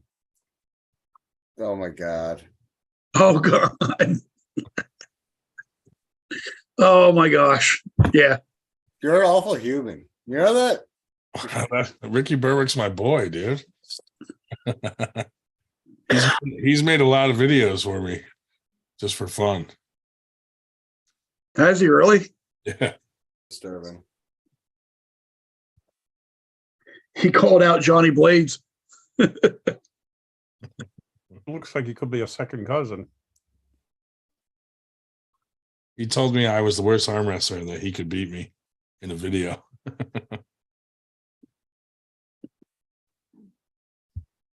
He probably could. Doesn't he have like tens of thousands of followers on YouTube? Millions, dude. Yeah. Millions. Yeah. He's been around a while. He was like one of the first guys to go viral. Dude, he was hilarious. He used to like make videos of him like eating a Cheeto like a fucking animal. Savage, dude. That's great. It's hilarious. Ricky called out Johnny Blades. They could pass as twins, dude.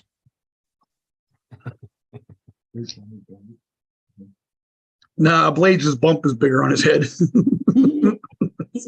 That's how you tell the twins apart. Oh my God. What fresh hell did we just step into? He'll probably be announcing that the Big Apple grapple. Oh yeah. Yeah, he did I'll last be year. around for that one. What's that, Dan? I will not be around for that. I feel like that's something I don't need to see. Yeah, I'm not gonna be around for that. No, just no. So much no. Well, the problem with so many of theirs is they favor that stupid bar that has no parking at all, has no space at all. I don't think they're even doing it at that bar anymore. I They think, don't- I think it's actually happening on Long Island Hmm. in the same place that they're trying to have their practices. Oh, really? I believe it's at this place called Strike Force or something like that, which is like a airsoft gun arena. Well, that's certainly an improvement. What was that? Cheap Shots? Yeah, it was Cheap Shots. I think that's it's probably a done deal, unless they're gonna like have smaller events or try to have smaller events. I don't know, but Didn't they charge like $5 for spectators? yep, they were trying to charge. I actually I saw it on their Instagram or somebody who's reshared it on their stories, and I was floored. I was like, "Are you serious? Like, why are you?" And then every week, so they post regular practices that happen, and every week they reduce the price by $5 to the point where it got free. It was hysterical. It was like, you should have started off with free at the get-go, because now everyone doesn't want to subscribe to this. But I saw Oleg put up something the other day about they were having some practice on Second Avenue between 70 something, whatever. And I thought, yeah, oh God, I just can't imagine. I mean, there's certain people that obviously think Manhattan is the center of the universe, but thank you. I think I'll pass. Going to anything in the middle of that big maelstrom. I don't know if And you, Lehigh Valley has enough traffic tie-ups as it is without fighting with trying to get into New York City. And I really don't know the transit system well enough to What's going on? do that. DC or Philadelphia, yeah, I could do, but I'm not really into the New York regional rail, Jersey Transit, and all that stuff.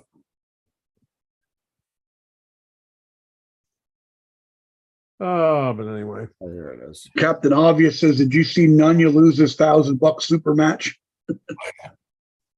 yes, I did. As a matter of fact, it's available.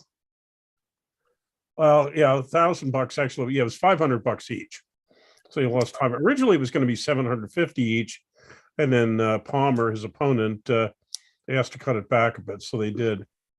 all right, here's I don't know if you guys can hear this. What's going on? You are the worst arm wrestler. Let me redo that. Can you see this? Ryan Grondin. What's going on? You are the worst arm wrestler in the goddamn world. You gonna That's beat you up with my fucking arms, you fucking weakling. oh my God. I'm holding two hands right now. I can't really do any arm movements, but I can fucking beat you, bro. Don't mess with me, motherfucker. I love you, Ryan. Stay sexy. Oh, Hey, sexy. Yeah. hey, hey now. He shut that off before the second part, right? Yeah. So I Second part, he starts masturbating with Gold Bond. oh God. Chuck, to answer your question about the charging of $5, it's actually even more. What? Yeah, tickets to the event will be $20 and include a pay-per-view stream if you choose to gift it. To where? Entry fee to compete will be $20. All signups are required in advance and online. This is an international tournament. Contact us to register now. Now, then the very next post, entry fee is $30. It goes from 20 to 30. Event ticket and stream included. Holy moly. So if you're going to the event, why would you want to watch the live stream? If you want to gift it to somebody. I think what they're trying to do is give someone a little more bang for it's not packaged properly, but they're trying to give the entries, the people who are coming to the tournament, a little bit more bang for their buck, so they're not just they can gift the pay-per-view to somebody else. I think that's what they're trying to market it as, but it's not. They're not doing it right. So how do they market it as an international event? Because it's what number is it? Like the number 75th or something? Big Apple Grapple, maybe? I don't know. I guess maybe because the Georgians will be there that Yeah. live in New York City. Yep. Does that make it international? Yep. I'm pretty sure that's It must. you got the South Americans from Massachusetts and Connecticut coming down too, probably. Mm. Oh, I think Marcio Barboza might show up too. So that secures the international events. Yeah, because he's from Brazil, Mhm. but lives in New Jersey. And is an American citizen now. Oh, but the international circuit is covered, right? Right? No. No.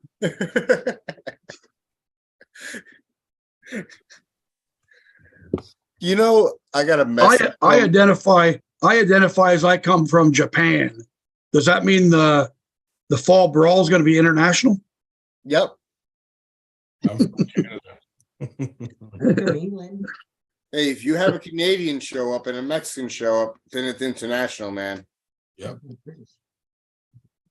They could be American Canadian and American Mexican, but they still are. Well, I'm going to send Coach Ray the link because who knows what time he'll be getting up, and he can just pop on when he wants to. If he doesn't pop on, Do you have anything like set up to talk to him about, or we just got to talk about fucking Gold Bond and that? I was going to see if we could get him to masturbate. It's not illegal to masturbate on a fucking podcast in Latvia. As long as He's there's done his homework. as long as there's a goat within 10 feet of you. No, I want to ask him. I got some questions to ask him. All right. But you guys probably should think. All right, let me send him the link.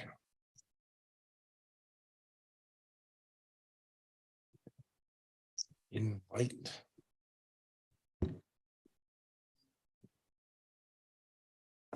Okay. Copy invitation. Let's see.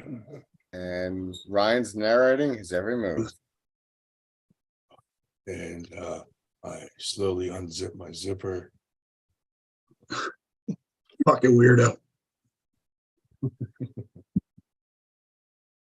I never ever probably have ever thought to like. Can you imagine calling up like a sex phone operator and like listening to the voice like it's Ryan on the other line? Like, no, fuck you, you're fired. I want a full refund. So Ryan, you gonna be there about 9 o'clock tomorrow? No, I'll be there. Yeah, I'll be there. Well, they don't even open till. No one's going to even be there till 10. Well, they better be there before that. Weigh-in start at 10. Oh shit! That's what I said to James, but he didn't reach out to them. So I have no idea what time they're going to be there. But last time they were supposed to be there at 10, and they were not there till like 10:30. So we'll see what happens, I guess. I plan on being there early, so yeah. Yeah, we're gonna try to get there about 9:30. And then James called me and I said, did you get all the awards for 1 through 5? And he goes, oh shit, I forgot. So now we have 1 through 4. So we'll see. I don't know what's going to happen with the 5th. I think he's going to, he has 1 through 4, and we may do 5th place. Someone places 5th. We may have to mail them their award. Or James may have to mail them their award. He's probably out in his garage right now trying to find something. Yeah, probably. But he forgot about it. I kind of reminded him. So we'll see what happens. I was gonna call him today and say, hey, I'm gonna call your crazy Uncle Nitro Oh my God. and see if he'll come down and help me and he'll down ref for me. Deacon and Androvic are down reffing apparently. Oh fuck. And I'm not going. and Steve's coming. Paul Lynn's gonna be there, so he'll up ref with you. I'm not down ref. I know you're up ref. They're down reffing. Deacon and Androvic are down reffing. They said you requested them. Yes.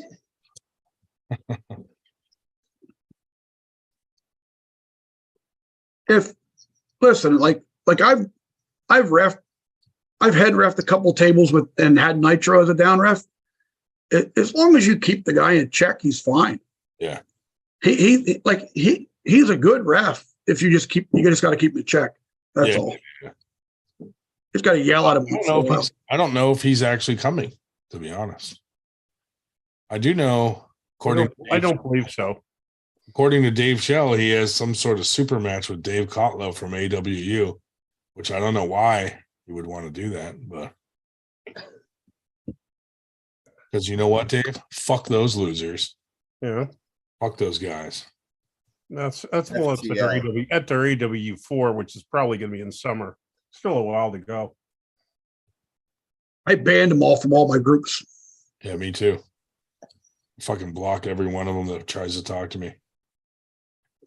They troll the fuck out of everybody for no reason. Well, he made Nanya a moderator of their chat. Are you shitting me? That explains everything right there. That's I'm some, not- that's some serious I Lord am of the not- Flies shit. I am not shitting you at all.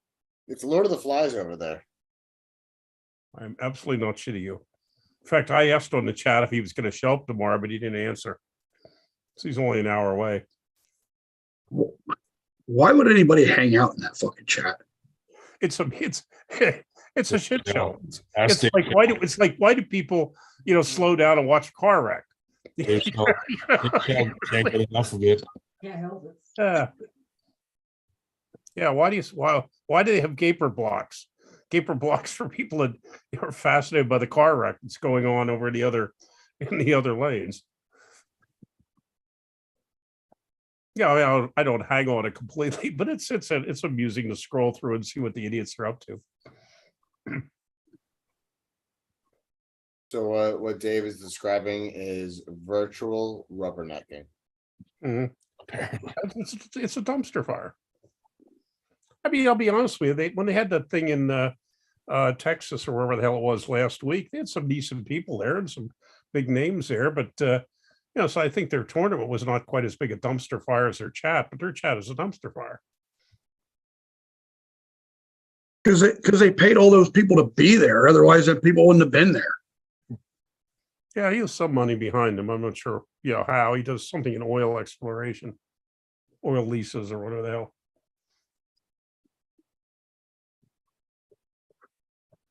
Yeah. It has a certain amusement value.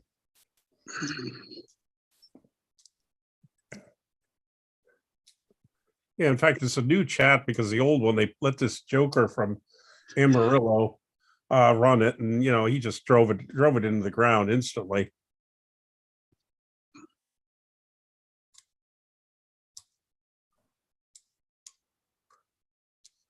Oh yeah, so let's see. Bit light on comments here. Let's see. Josh Berger is still there. Josh Berger, you coming tomorrow? All right, now that's a far ride for a small little tournament in the woods. Mhm. So looking ahead, what's next year's beyond the Winter Blast being like really exciting and going to be awesome to plan? What's everyone's like looking forward to next year in arm wrestling? The New Way Nationals in Atlantic City. For some lightweight women to show the hell up. Nice. Josh Berger is not going to make it. Oh God, I'm crushed. That son of a bitch. What about you, Ryan? Yeah, I'll be there. No, I'm saying what are you looking for next year? Forget about tomorrow.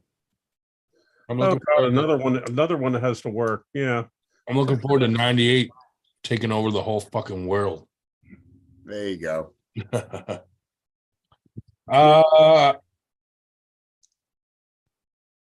mean, anything local that we, 98%ers all gather to.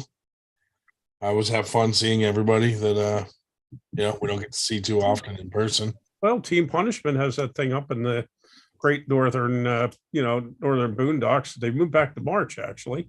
March. Which is a smart move. Really? Yeah. Fortunately, after Winter Blast, I take an entire fucking month off and just stay in my bed. So, yeah, they had been in January, and then they landed on the same, or somebody else landed on the same day. So let's see, when are they? As I look at this here, they are now. Let's see, where the heck are they? I don't know if I had that on the last list. I think I Billy did. Collins is in the house. What's up, y'all? Dave is the man. Is he talking about Dave Shell? Apparently, Dave Shaw has a fan club. Team Punishment, March 25th. Let's hear it for Dave. Dave Shell. Yay. Just kidding. Dave is the man. You're right. Mhm. That is 1 month hibernation. Hibernation. Absolutely. Dude, after last year in Winter Blast, I was wiped out. I had nothing left by the end of the night. I didn't even get home till 5 a.m. the next morning. Hey, Billy, I mentioned the tournament you folks are having tomorrow. Actually, if you'd like to come on live and tell the 10 and a half people who are watching this about it, we can send you the link. 10 and a half. Paul Italia's watching? Or something like that. See, how many people do we have on at the moment? Oh, we're up to 15. Wow. 10 full. Wow, 15 poor souls watching our sorry asses. Well, hey, Those grumpy old men. Paul Italia's been quiet, huh? well, somebody asked what happened to him, and he did answer something to the effect that he was working on other stuff, and he was not leaving arm wrestling, but at the moment he had other activities going, and he'd be back.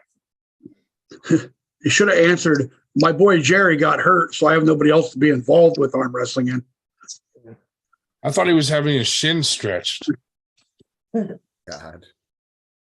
You know that procedure where they slowly stretch your shins so you can get another couple inches in height? This is that called the. It's a real thing. That was the wheel or the rack.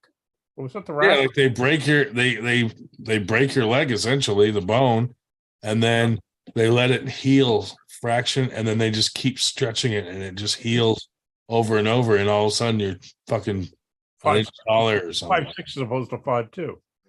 Right. Yeah. Paul Italia probably do that. I hear that's like the excruciating thing to experience. So Okay. Let's see. In the morning. hasta la pasta, Kate. Copy here. And let's see. I heard they're also going to give him a couple more vertebrae, and maybe he'll have a backbone. Right. Fuck that guy. Maybe he's going to team up with AWU next. Probably, dude. He was with them in the beginning, remember? He was like was he really? Raider of that motherfucker. Yeah. I don't get it, dude. I don't even know why Chance and all those guys are even fucking talking to those dudes. Yeah. Money. Yeah, that's So all. you got to follow that. Money and views. Let's follow the money. They got lots of content for their YouTube channel. Well, I just sent Billy the link. He said, thanks, but he's in bed now. Well, hey, we've had people on this thing before in bed, and then we have people who here who just fall asleep even though they're not in bed. Fuck Dave Shouts in his masturbation chair. Yeah, whatever. Now, in any event, no, we did. We did mention it earlier, but they do have a tournament tomorrow in East Liverpool. Like I say, Chucky's going to have a challenge match there. I believe Tim Lewis, I think, is going to have one as well. Of course, as somebody said, somebody said the other day, that Tim Lewis has had more challenge matches than anybody in the history of arm wrestling, which is probably true. They commented on that. I think his Uncle John was doing the commentating at that thing that AWU had in Texas. Well, he says he's laying in bed, and Adam says, Billy, that's exactly what they want to see.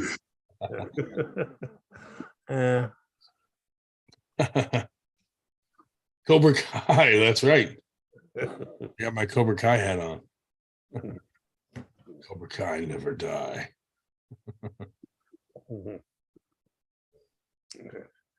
Yeah, some people actually do go to bed, I guess, a normal hour. What's that? Yeah, I would have. That. I probably would have already went to bed if we didn't have Coach Ray coming on. Well, How about in the chat where Zubich said that he's not going to make it tomorrow? All I said was a week. He was like that too. Thank you, Shmo, for being awesome. Hey, come on, dude. What am I going to do tonight without those kinds of comments? Don't hide the porn links. Tim has been a wonderful help for our event. Oh, that's good. Yeah, he's really very active in the various Ohio groups now that he's almost within howitzer distance of the Ohio line out there in Slippery Rock. Tim Lewis. And he hates the Northeast arm wrestling. This is true.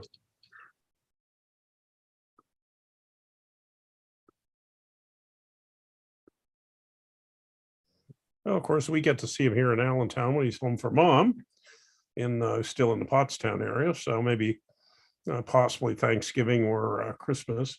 How did we grow to Practice 21 people? There's 20 people. Who's watching this? It's very sick, twisted individuals. I know 4 of them are us, but still, who's the other 16?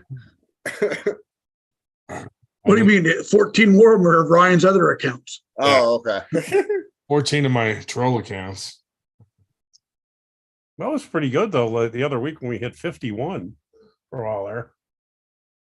There's got to be at least a couple of us in here in this chat that had a super match with Tim Lewis, arm wrestling CEO says.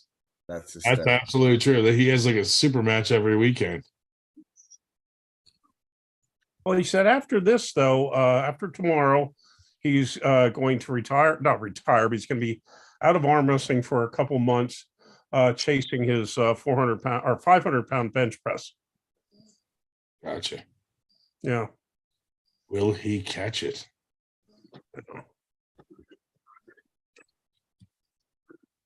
Yeah, so I'm not sure really what after, what happens in 4 months, but he said he's going to take about 4 months off and just work on the 500-pound bench press. That's it? 500 pounds? Jeez.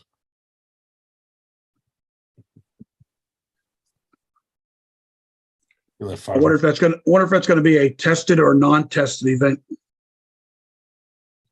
I don't know.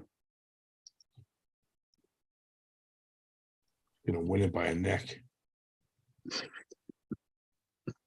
A nipple. Left nipple. Tim Bresnan wins by a nipple. The left nipple.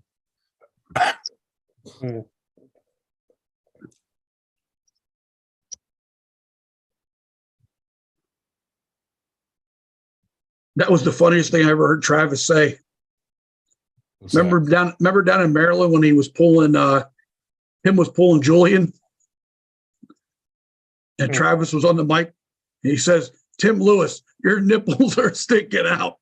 Cover them up." Oh.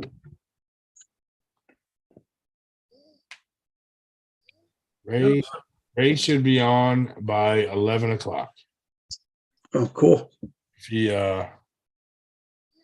Okay, Billy says, "Gonna hit the hey, good night." Yep, good. Have a good time tomorrow. I'm sure you'll have a successful event there for the Kiwanis, and we'll looking forward to the results from that. Thanks for coming by, Billy. Yeah, Meta asked where is Ray. He'll be on. He should be on at 11. So I sent him the link. So when he wakes up or whatever, it'll be like 5 a.m. there. Hopefully he'll click it. If not, we'll all go to bed and just say fuck that guy, and then we'll reschedule for another time.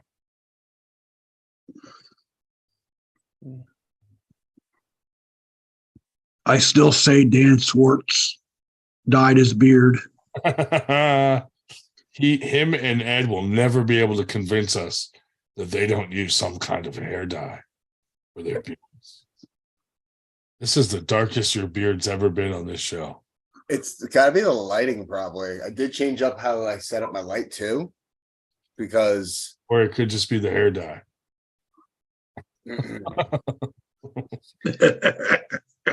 Some call it hair dye. I was playing in a fire pit. I must have, fell face first. I guess I don't know. Got soot. Lying about hair dye is like the people who lie about steroids. No. Savage. Dan, denial is the first step to recovery. Wait, is that a river in Egypt? You're all about recovery. You're all about recovering and injuries and stuff. Don't let your beard hold you back from recovery. First step in recovery is admitting it. I actually have been taking better care of this damn thing. I actually just letting it grow kind of all wild, and I actually went out and bought one of those boar hair brush. Yeah. Next week on the 98% podcast, the Dan Swartz hair dye intervention.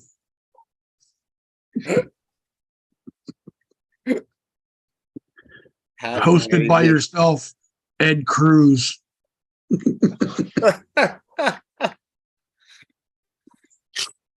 I'll be right back, guys. I'm just gonna go grab some more water and We'll be okay without you. We'll survive. well, hold on. Nobody here. I gotta make you guys co-hosts because nobody here would be able to let Ray in if he tried to get on.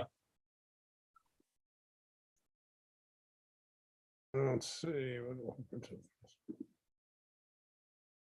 There we go. You're all co-hosts just in case someone doesn't see. Josh Berger says half natty beard color. It's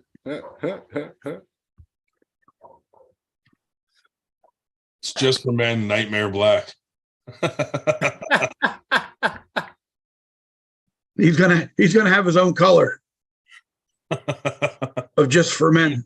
Get Just for Men to sponsor you and have them make a color called Nightmare Black. Oh God.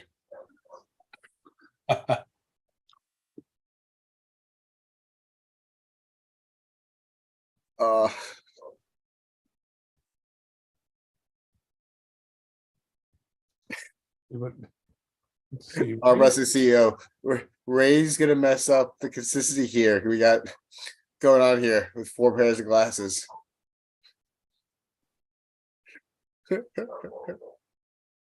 That's a good one.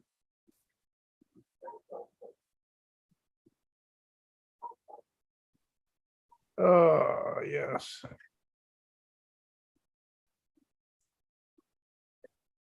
So Chuck, what's after this event? What's your next event? I know you said New Way was going to be New Way Nationals, but is there anything sooner or anything after that you're excited about?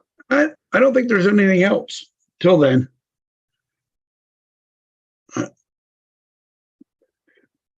Usually we try to do a Toys for Tots in December, but I don't know if that's going to work out because James and Michelle are going to be in Sweden.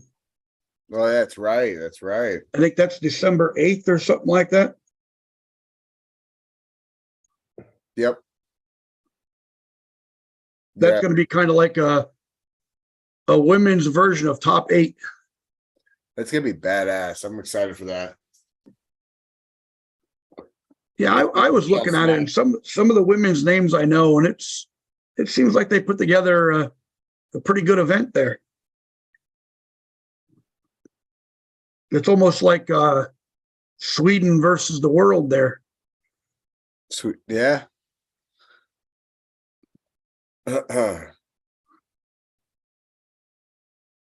I do like the lineup that they have. Who do they have on the card? So I can't remember off the top of my head. I just remember liking who I saw. Let me see.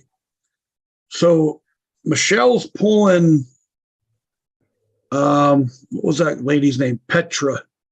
Okay. Petra Dam, who I'm trying to remember, was it 2019? She placed pretty high at Worlds, left-handed. I don't know how she did this year, but and then there was Victoria Carlson has a match. I forget who that was against. I'll actually have to look. I mean, the one putting this all together, of course, is Fia Rysick. So I don't know if she has a match. I don't know if she's pulling a match there or not.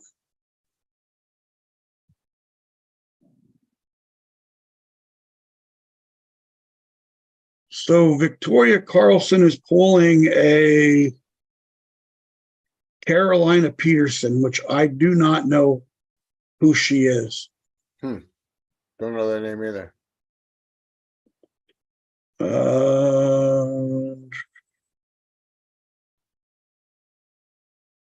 don't know if they announced any other matches yet. Is there a way we can see it? Do you have a link or that we can throw up in the chat? You know what? I didn't see one. And what I'm thinking about doing is actually like maybe contacting Fia and see if I can actually get her on to do an interview. Okay. You know, and just kind of like get the whole event out there. Absolutely. Get a little more information, get some questions answered. That would be a good way to get it out there. And that'd be an awesome way to kickstart the 2%er. Right? Like, I mean, isn't that what Fia represents that, doesn't she? Oh yeah, absolutely. That would be an awesome icebreaker to get into it with an upcoming event. A very talented and decorated puller. It's win-win. Are you gonna do it live or are you gonna record it? I don't know. I'll have to talk to Ryan and see what happens. First, we got to figure out that's going to be another one. It's going to be like really late at night or like real early hours of the morning.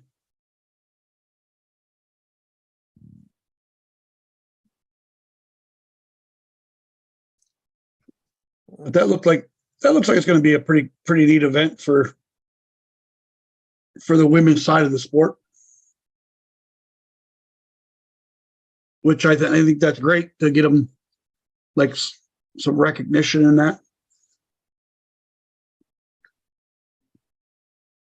It's gonna be really good for the sport as a whole, but yes, for the female side of it, they get a huge bump up. I really hope it gets put out there as much as possible so that more eyes get seen on it. So whenever you get your interview out of it, I'll be happy to share it. I think that there's actually quite a few lighter than, and I know that Kate was running into this issue, but there's quite a few lighter people lighter females who are very interested in the sport, but are afraid that because they have to go up against these bruisers of people, the weight categories just don't really line up to what the weight of women are today. Yeah, because a lot of events we go to, it's like the women's is going to be like open, and then they're going to like line them up lightest to heaviest and stuff like that. But it don't make any sense. You know what I mean? Like you're gonna have women that are 135 pounds end up pulling somebody that's 200 pounds. No, that's ridiculous. You would go, like literally scoff at that if it was a guy doing that. You know, people would be up in arms and all upset about like, oh, that's not fair. It's a major advantage. What the fuck? Like, talk about double standards. I think that we need to wake up a little bit more. And if it means, guess what? We only have 2 entries in this class, best of 3 match. I think that if the pullers agree to that, I think that would be a really good idea. Or best of 5, whatever they would prefer, whatever format. At least we can still have some level of action occurring. You trained up for a reason, right? So that's my 2 cents. And I think some people will disagree, but I think if you really want to get the sport to grow more, I think you need to get women and kids, more women and kids involved in the sport. Yep. Well, we certainly don't have the feeder, like they do in, some of the European or, Middle East, Caucasian countries where the kids, like say, kids feeding into it, which, as you say, will certainly grow it if, the younger, school age type, are feeding into it. And then that Adam, that one guy said, start paying girls to pull.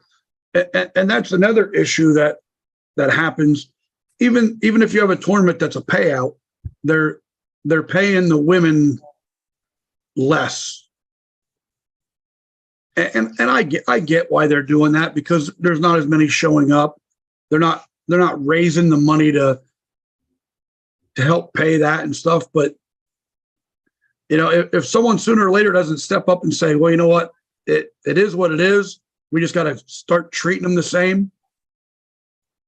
That's how you're going to get more women to show up. Absolutely. You're going to have to accept a little bit of a loss as a promoter for a little while for this to grow the way we want it. And because there are women that are very interested in jumping into the sport, but they're scared to because of the limitations that we're talking about. I think it was 2016, I think, when they ran the man show up in New York, up in Syracuse, and there were 14 or 16 women that showed up to that event. It was crazy. Wow. I mean, they actually had like the one woman's class was like 6 or 8 women in one class. Holy shit. You know? But you just don't see that anymore. No. And it's because everything got shrunken up to the point where they all discouraged it coming. But if you open it up, your first 2 or 3 tournaments, you may not have as many entries as you want to make it make sense. But come that 4th, 5th, or 6th, you're going to have the people and the participation that you're looking for, because you got to build it a little bit. I think you need to bite the bullet for a year. Yeah, and just keep it out there. Look what happened to the Arnold. The Arnold for the women, it's open. Yeah, I saw that. Or it's like 2 classes, and the one it's like really crazy, you know. Winter Blast. Winter Blast. We take care of ladies of all sizes.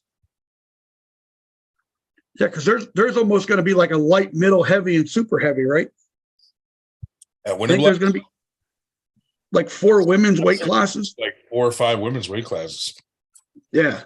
I always try to do a lot because that's what gets women to come out. Because, you know, when you do the heavier weight classes or there's only 2 weight classes, that screws over the lighter weight women. Captain Obvious says, Gabby at Winter Blast, break out the menthol. Oh, yeah.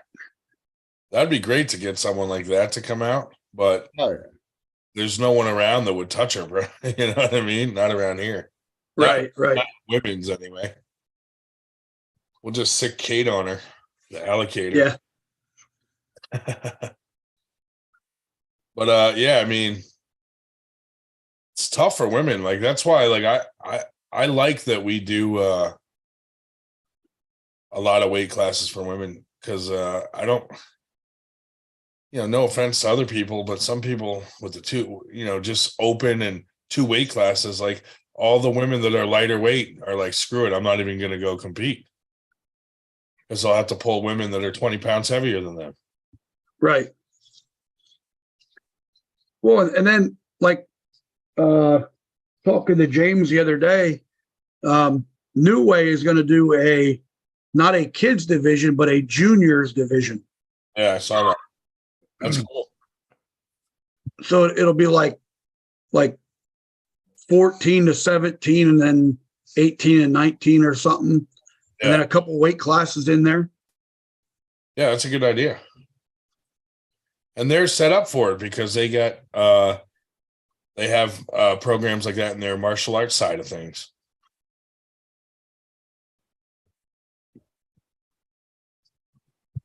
I mean, I was down to the one last year because it was all messed up because of the snow and this and that. They had an okay turnout for a little event, but I just thought it was cool seeing like the karate side of it and the jujitsu and all that. Oh yeah, that shit's fun to watch, dude. I didn't get to see any of that when I went down there, but I still had a great time. I think I had a blast. Yeah. I thought it was a fun little tournament. Yeah, absolutely. It's different when you see like guys that are you know, like mixed martial artists. But when you see a guy that's fucking 100% just a black belt fucking jujitsu guy out there against another black belt jujitsu guy. Like the level of fucking technique is ridiculous. It's insane. Compared to the shit you see on TV, you know?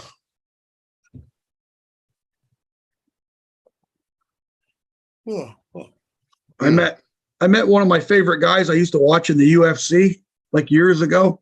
Yeah. I met him down there. He had a table set up. That Shoney Carter. Oh yeah. Yeah, I met him down there. That's pretty cool. Cool dude. We probably stood there and talked for like 15, 20 minutes. Yeah. And he's like, yeah, I'm gonna have to stop over and check out this arm wrestling. He says, sounds like a lot of fun. You should have challenged him right there and then.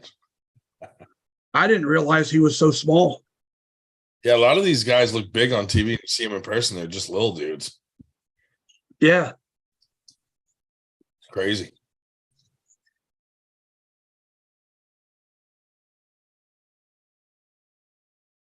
I used to be big in the UFC, but it's like, I don't know. It's fallen off a bit.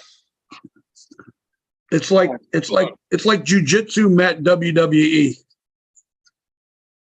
Yeah. You know what I mean? Yeah. Like it. Yeah. You no longer. I was following from UFC 1 on, you know? Back when it was illegal in fucking 50 countries, you know? Yeah, I remember when they used to call it like they compared it to cockfighting. Yeah. It was banned in all 50 states and shit at the time. Yeah, because they had to actually do like Pride over in Japan. You know.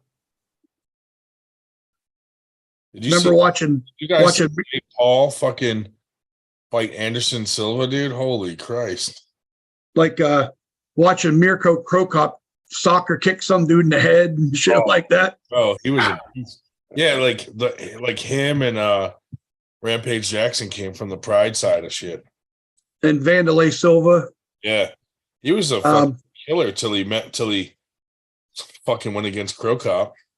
Yeah. He was a real killer. And then what's his name come from there too? I can't remember what his real name is, but that dude they call the Korean Zombie. Oh yeah. He came from the Pride side of it too. Yep.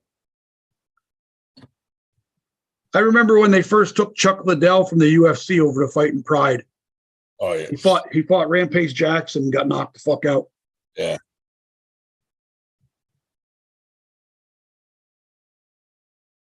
What really got into that too much. I all I remember is Ken Shamrock going into it. That's pretty much all I truthfully remember.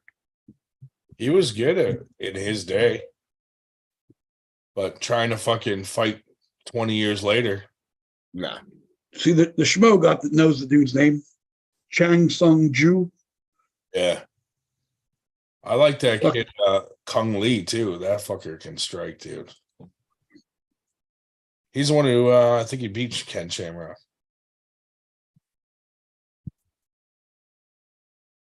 Broke his arm. I usually like watching those lightweight guys fight. Oh, yeah, because they're fast as hell. That's fun to watch. And if it goes 5 rounds, it's a slugfest for 5 rounds. Yeah. Big guys get winded so fucking quick, dude. The heavy Yeah. Or one of them knocks the other one out in the first round. Yeah. What I think is funny is people watch it and it ends up on the ground and turns into a grappling jiu-jitsu match, and they're booing it because they have no idea what's going on. Yeah. Right. Like, remember back when like Hoist Gracie would be on top of someone for 45 fucking minutes, or someone would be on top of him beating his ass, and then he'd beat him by submission? Yeah. I was like, I mean, yeah, it was boring to watch, but if you knew what you were watching, you're like, dude, this dude's just tiring him out. Yeah. He's just waiting for the right opening. It's going to happen here soon. Watch. Just keep an eye on the TV. Life out of him.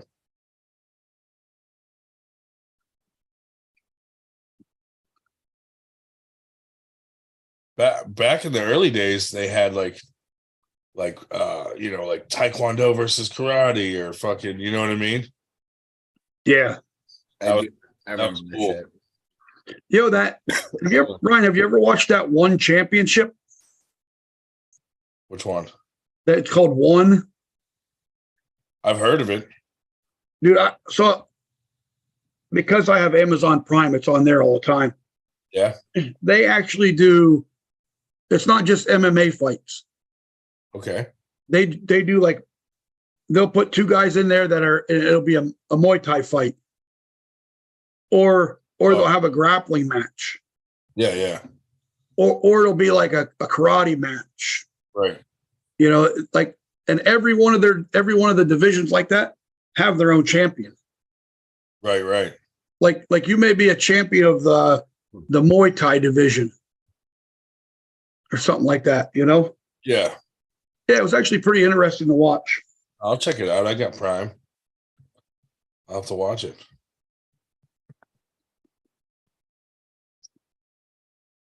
Captain Obvious is Gary Goodrich being at East versus West is awesome. Dude, I remember watching him fight. Do you remember Keith Hackney? His most famous fight was when he was fighting that huge 600-pound fucking guy, a big black guy, and he Oh, yeah. palmed him, hitting him in the fucking face and shit. Yeah. There was one too where he kept punching the guy right in the penis, non-stop, dude, and everybody was like, "Oh my god!" It wasn't illegal back then. Schmo says, remember November 18th, my homie Danielle Kelly is going to smack the shit out of the multi-time Sambo world champion. Remember, I said this. Dave, commit that to memory. Put it on a spreadsheet, Dave. Yep. Yeah. Schmo, is that in some kind of organization, that fight, or is it just like a local thing?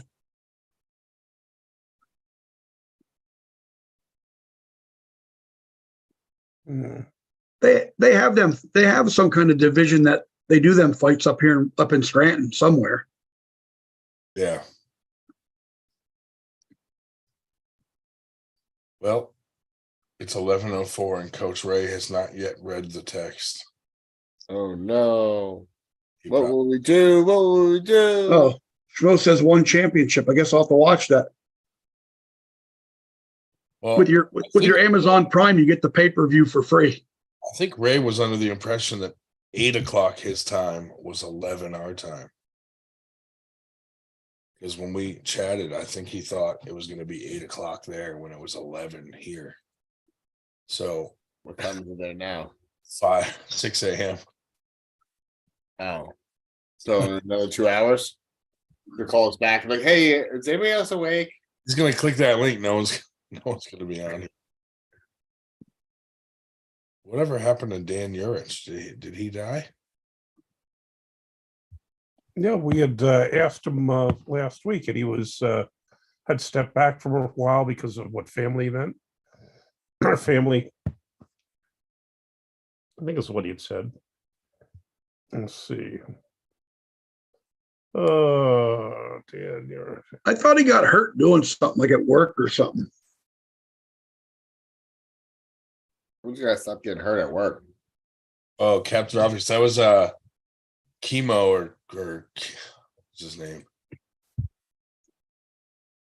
I think it was like something like that. Kimosabi? Sorry. Yeah, it was like chemo or something like that.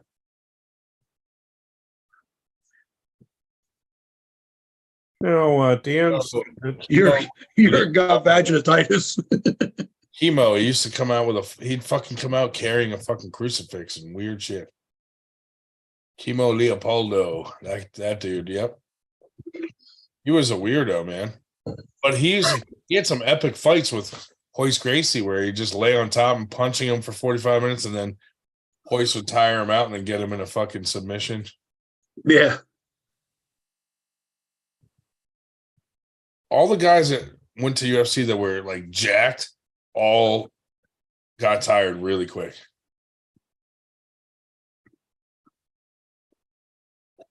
What's that Yeah, dude's 'cause- name that fights now? He's a heavyweight or maybe super heavyweight, but he looks nothing like he's in shape at all. But he hops around the ring like a ballerina practically. What's his name? You guys know what I'm talking about? He's like this redneck looking dude who goes in, rocks the fucking shit out of his opponent. But and then like he does like something like a split or like he'll do like a flip in the middle of the ring. It's a big, heavy set looking dude too. Who is that guy? You know who I'm talking about, right? Yeah. He looks like some serious like redneck. He's entertaining to watch. Because he's having his fucking ass handed to him. He's just letting them burn themselves out, taking it all. Is that he just goes to town?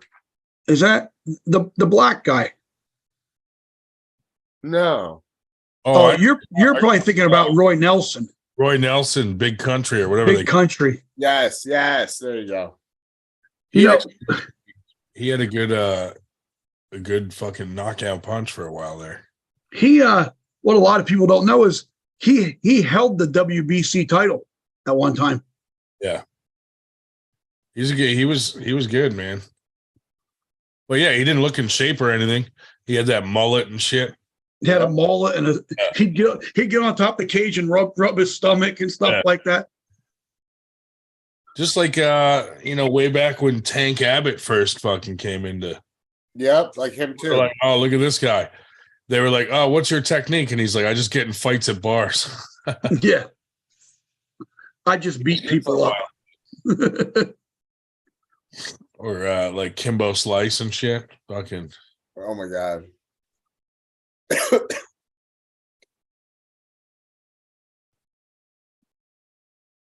But there was that one dude, I can't remember what his name is. Joe Rogan interviewed him because right after he won his fight, he took his shorts off. And he's standing there in like these long, like boxer shorts. And Joe Rogan goes, why'd you take your shorts off? And he goes, because my balls are hot. Oh, God. I'm really sweaty right now. That's funny. But he's the one in the video you show. He runs across the ring and he does a flip and like lands on his ass with his feet straight out.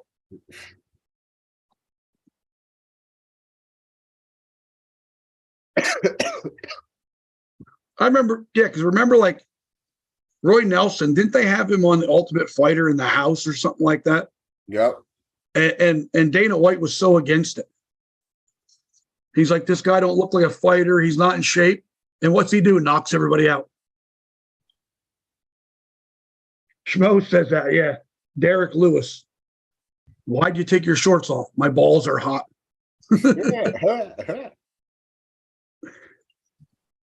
Who likes Butterbean? Butterbean was great, dude. Yeah, I used to watch a lot of his fights. Oh, dude, that shit was hilarious. He fucking knocked dudes out, man. Well, because I feel like the fat absorbs more of that punch than a muscle does. Because the muscle like disperses it or absorbs it in that one spot, whereas the fat will absorb it like a blob. You know, like if you ever punch like, I don't know, Jello, it just kind of stays everywhere. Remember on Jackass where he knocked Johnny Knoxville out in that department store? Oh yeah, dude. Yeah, they like walked into a department store dressed in boxing gear, and they had somebody carrying a sign with the round number on it. Yeah, he was bleeding too. Yeah, seriously knocked him right out. Like he was out.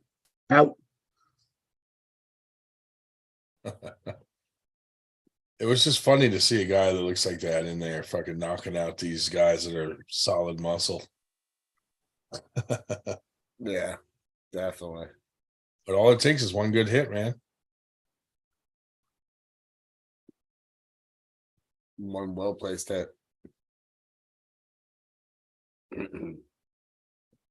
That's what that one guy said in the UFC. He said all these jiu-jitsu guys are black belt in jiu-jitsu till you punch them in the face. I think that was Ken Shamrock said that. Yep. He said they're all black belts in jiu-jitsu until you punch them in the face. Yeah, that was one of his taglines. Yeah. I'm just reading back.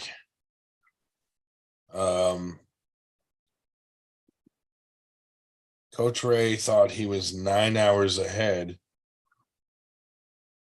So I think he thought like 11 here was going to be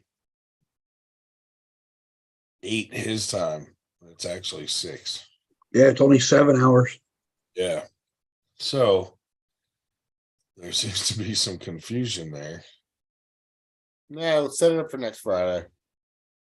Well, or what we might just have to do is do instead of a live feed, just do a separate interview sort of thing when it's convenient. Yeah, I mean, we'll just have to, a couple of us will just have to do it one night and just stay up late and do it at like midnight here or something or whatever. Bring your laptop tomorrow. We'll interview him at the tournament. Good. Benji says, "What weight class you pulling, Nightmare, at the Olympia?" I don't even know what the classes are yet. Right now, I'm hovering at 170, so I can go up or I can go down either which way to kind of be comfortable.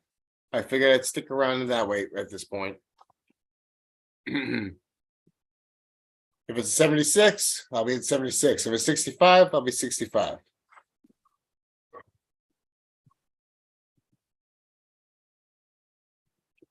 Well, it now got taken over by UAL, right? UAL. Yeah, I forget what weight classes he uses.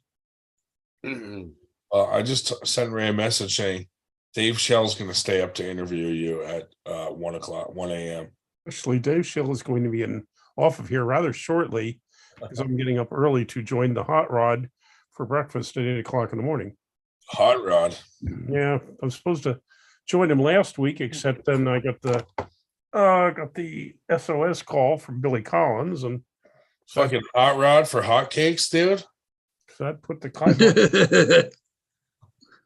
Hot Rod for hot links. Did he ask his wife if it's okay to go out and talk to his arm wrestling friends? Yeah, he's just not going to show up at arm wrestling now. He gets mad when we film practice. Yeah. Well, except then I saw when the one week I wasn't there that he was, Andrik sent me some pictures, and I posted and said, post these, and I did. And after they're up a couple of days, I thought, holy crap, he's in them. And I yanked it. And I said, hey, people screwed up. He was in them. He said, no, as he doesn't mind a picture of him just being there. He's not pulling, but Coach Ray is in the waiting room. Oh. Hey. Oh, there he is. That's cool. Where's Shubich?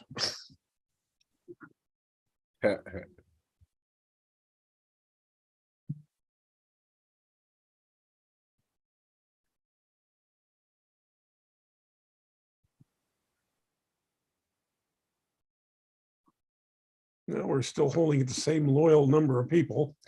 Hey, don't bring that up, Dave. No. That's why I put it that way. Benji Mack still in the house.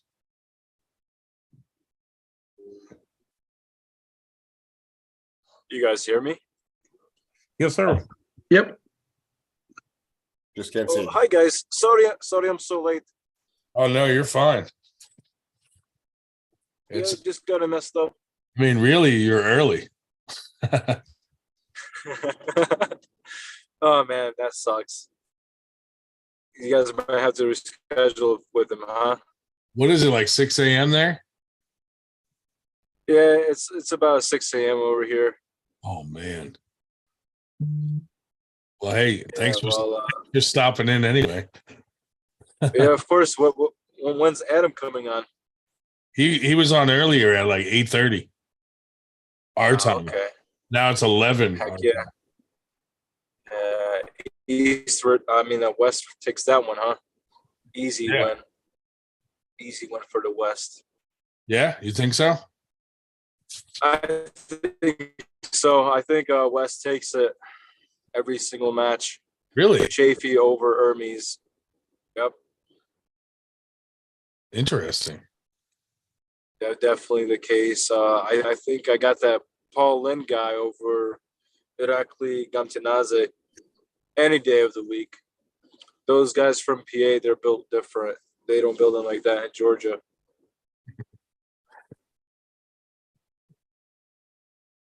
Georgia's just another state over here. And over in Europe, it's just another country. Yeah, we don't like Paul. We step over the guys in Georgia to get to the fight, We don't like Paul in over here. Well, we'll be seeing Paul tomorrow. Oh man, this is funny.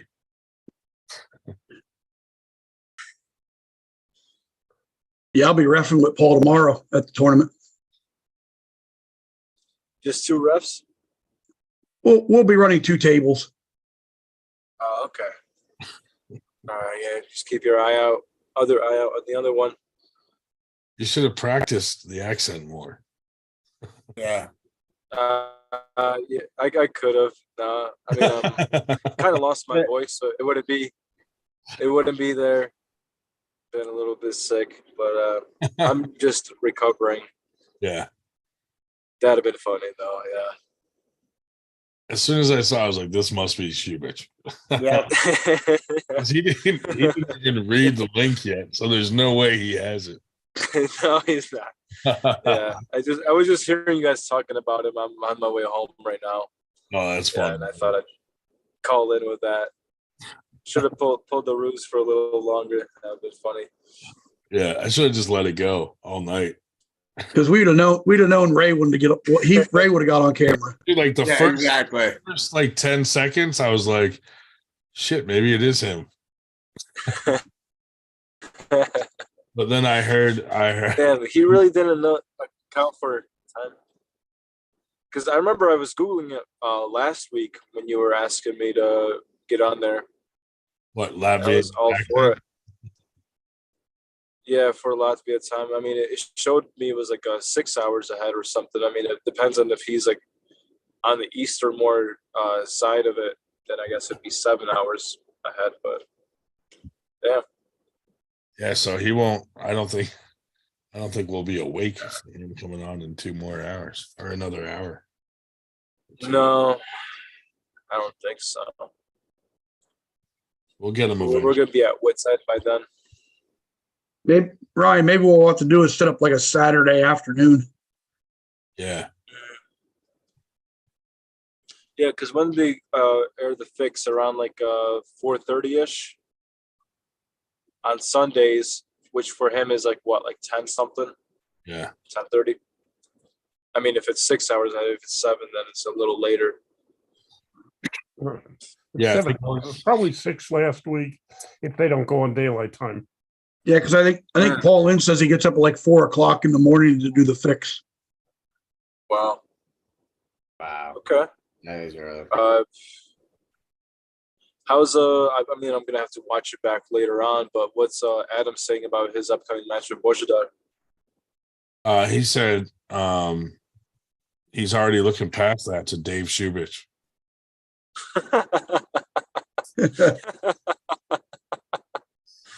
No, he seems confident. He said he's well trained. He's ready. He's poor guy doesn't know what he's in for. He's very anti steroid or PED. Oh, he's against everything I'm standing for, huh? Yeah, I'm gonna grip up with him. And I'm gonna look at him dead in the eye, and I'm gonna tell him that I want him to remember. When you pin him, and then I'm gonna take him into the deep waters of a long, drawn-out hook match, hold him there for 10 minutes. Yeah, because I've been training with Dave Shell, and then pin him. Dude, pin him and flop wrist press. And tell him that you do steroids, and that you want that you want him to remember that. No, very, very nice guy, very humble. Yeah, super nice. Yeah, I think he's like the same age as me. I think he's only like 25. So yeah, young guy. Yeah, I told him we'd do a legit interview in the future where we'll have him on the show and actually just do a real interview and then release it. and he was down for that. So, we just kind of asked him more about what he's got coming up and let him kind of pitch his match coming up. Yeah. But yeah, Yeah. What do you guys think about the match coming up? Like, do you guys think it's a real shot that he's going to do something with Bojidar? I think so. Yeah. I don't know, dude. I mean, I think he might catch at least one. It's really tough to guess on matches with East versus West type shit. Right. That's true. Because you have nothing starting, set up, and all that.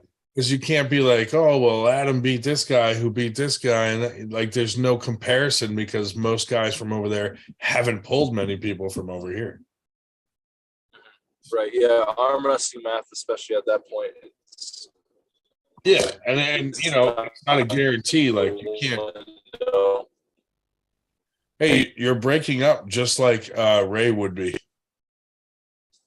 The thing I want to know is how many times does Matt Mask drop the F-bomb? Dude. I think if we're gonna do that viewing party thing, the idea that I texted you about, yeah.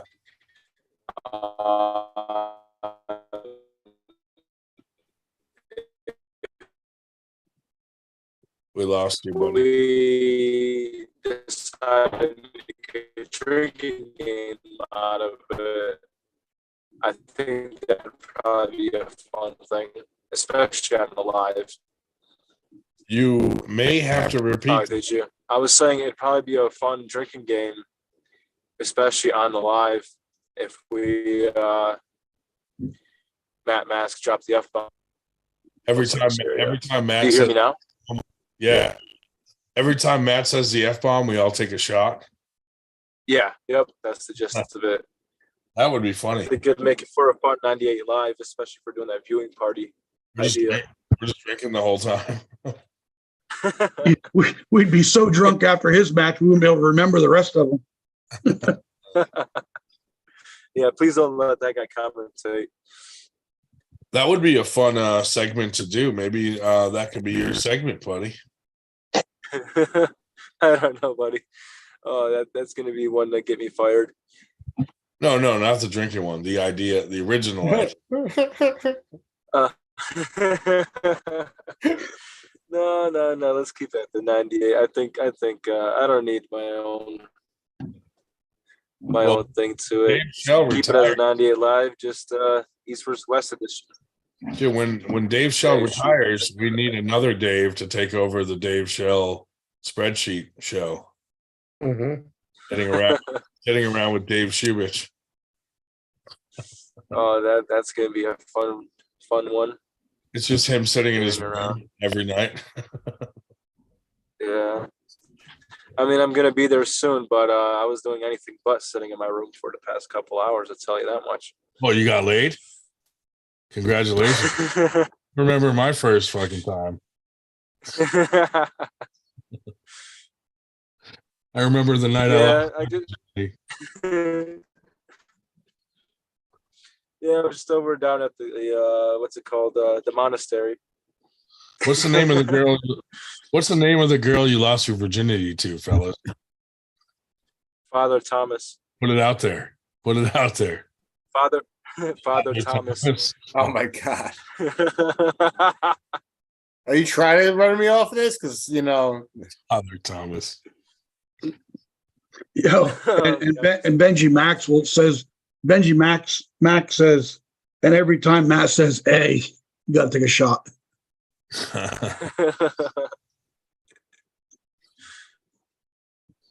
You're never going to get into the Knights of Columbus with that attitude, Shubich.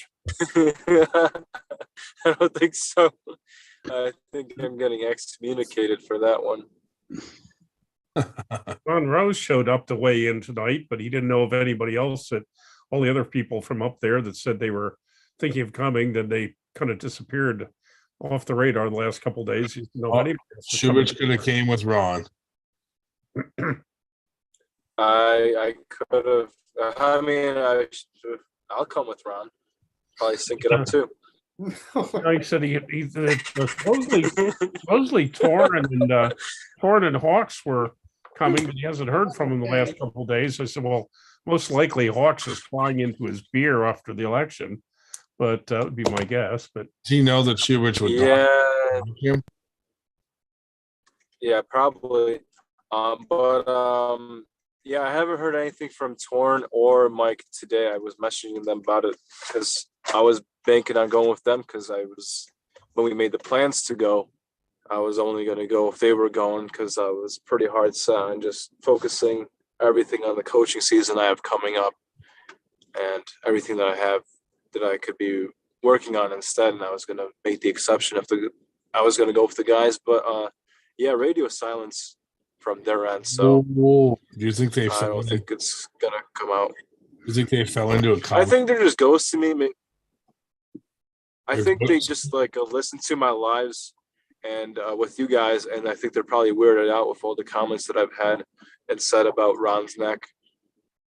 That's possible, dude. His frail little neck. a couple of people were trying to start the neck jokes tonight, but we kind of ignored them. Dave ignored them. I listened to every single one of them. I'm trying. Shubich, what's really hard to think of it. Shubich, what's your opinion? Is Dan Schwartz dyeing his beard? Why is it looking darker than usual? Apparently. Considerably. All right, I'm gonna switch over to my iPad really soon. I just pulled up home, so I'll see you guys All right, in a make sure you sec. have shorts on. And I'll make the judgment call. And you know what? Able to see them, but Taking the back. imagine that they're on there. All right, see ya. See you guys. Say. Oh my God, it's even darker. Nightmare number 13 black, just for men. Dude, get them as a sponsor. I'm telling you. What's funny is on the way home, I was watching some of the live feed on YouTube. And yeah, that was the part I remember. So I'm like, the first thing I'm going to say when I get on there is, Dan Schwartz, are you dyeing your beard? That's funny. Jesus fuck. I thought you asked because it was a legit question, not because you heard it earlier. No, I heard it earlier. Oh, that's good. Jesus fuck.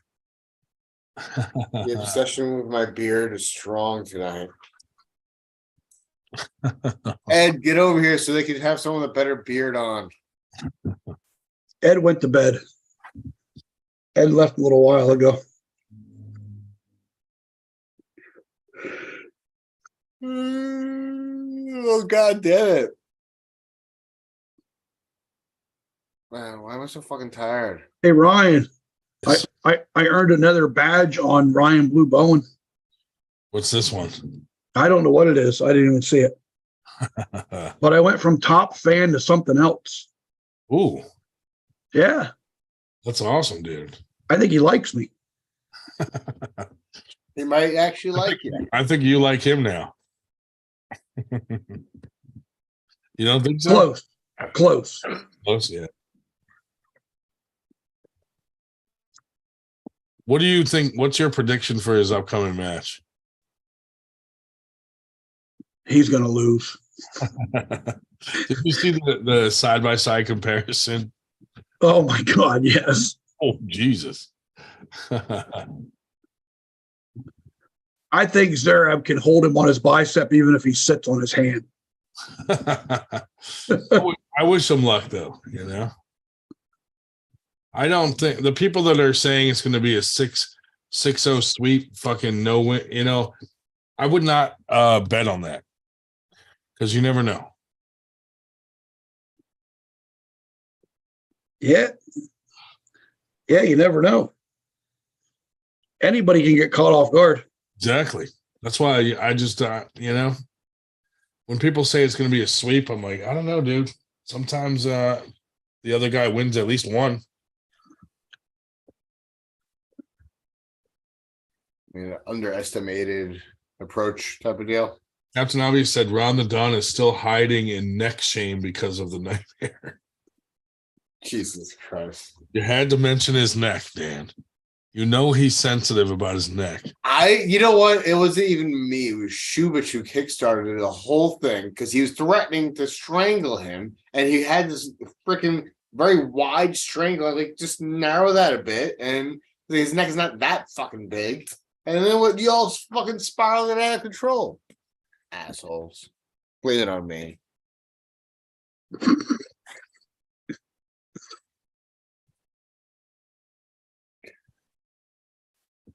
That'll be a new sport out on Long Island.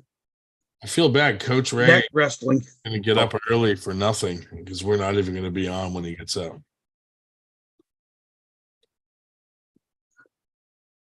He strikes me as the type of individual that wakes up early anyway, so maybe it's not too much. Ryan, just because 8 o'clock in the morning is early for you. Yeah, I mean, look at that. I don't think he does get up that early because it's 6 there now. He'd be awake.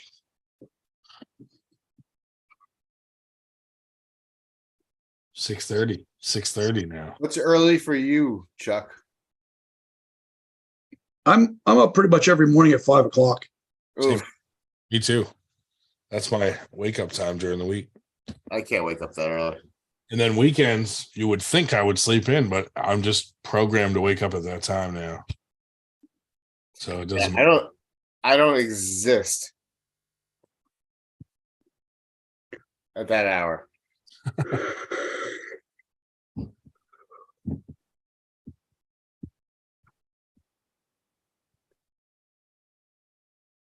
I bought another box of that Black Rifle coffee, Brian.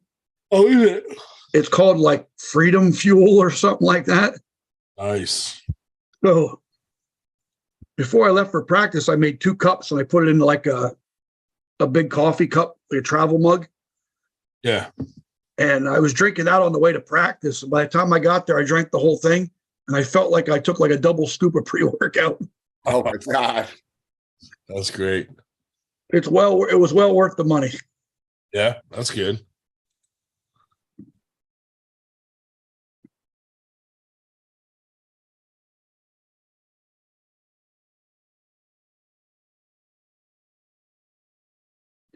Dan, is that Olympia all registered online? That's what I'm looking at. I'm asking Benji if he knows, because I don't know anything about, like, how to register for the actual tournament itself as of yet. Because I know that Olympia is not controlling it in any way or form. UAL is, so I don't know if he has any information that he can share with me, a link or anything like that. And if it sounds like I'm yelling, I'm sorry. I don't know the own volume of my own voice right now. I think I'm clogged in the side. It's from inhaling hair dye. Oh, yeah, those fumes, man. Gotta get that fixed somewhere. And after I was reading a little bit here, I guess the Mr. America is going to be having arm wrestling at it now. Yep. Mr. America is going to be having arm wrestling. I think they're looking. Oh, that might be in February. They're looking in Jersey as well, in Atlantic City. They're going to start kicking that off. A friend of mine who's been a bodybuilder for like 20 years or some shit like that, and they're always been natty, and I just kind of stopped talking to them for a little bit, but then they reached out to me, thankfully, and they said, "Hey, check this out. They're going to be doing my buddy who's on the board or whatever, saying they're going to be introducing arm wrestling, and if I know any arm wrestlers, and you're one of the few people in my group that does, here." And so I reached out and I said, "Yeah, we're excited to do this. Thank you for reaching out and kind of letting us know we're going the right direction." So I'm excited for that. Got the the Olympia weight classes. I'm going to be at 165. Cool, man. It's gonna be a rough rough go at it for Thanksgiving. Probably freeze dry my dinner or something like that. We'll save it for when I come back. Dude, when you get to 180, what are you at now? I'm at 172. All right, so you're at a good weight where you could make your weight just by shaving your back hair.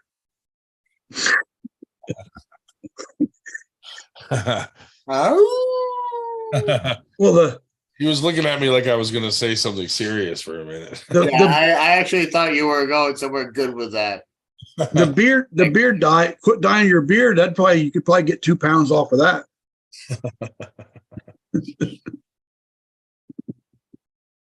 I want Fidel Castro black.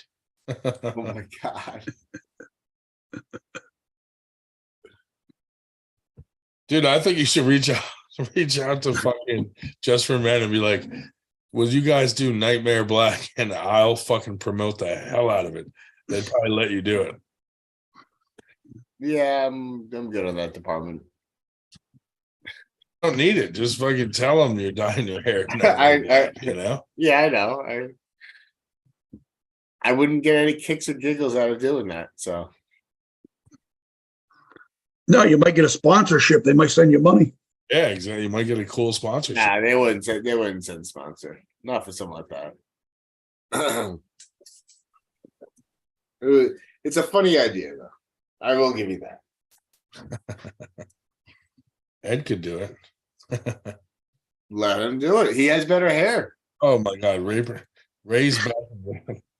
What do we do if 2 Rays come out? Oh God.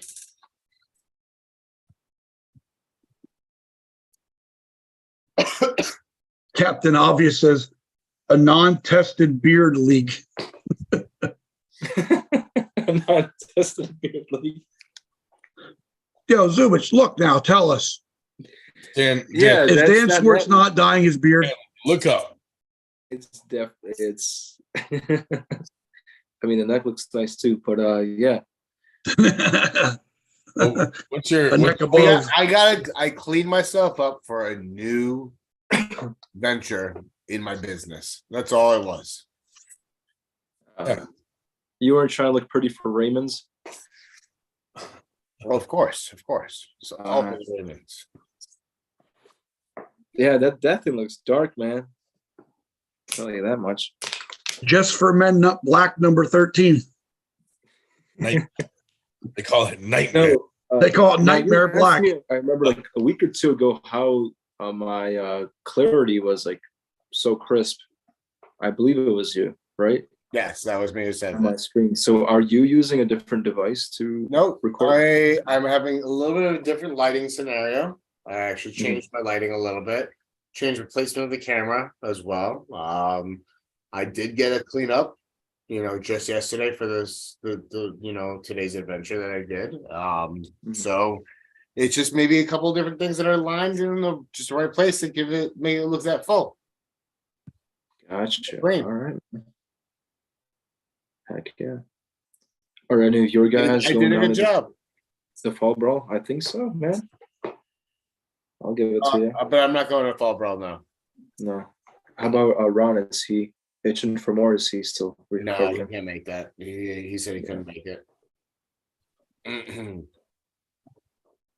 There is something to be said about when you hit get a ready go and you're not quite ready for it. I will say they were like, I'm up there, I'm ready to go, and right at the moment it's like, wait, a stupid thought pops in the head and just like derails me. Fucking like shiny butterfly fucking bullshit. Like my ADD goes to the roof sometimes. So How did Almeida do it in Jersey? he didn't come? I think Zaza did, right? Zaza did, but Amanda didn't. Almeida found out Jerry Sterner was coming and didn't want a part of that again. He didn't want to be on I didn't get TikTok. to pull with Jerry. or I was looking Sports forward Center. to it. What's that, Dave? He didn't want to end up on Sports Center again. Yeah. Yeah.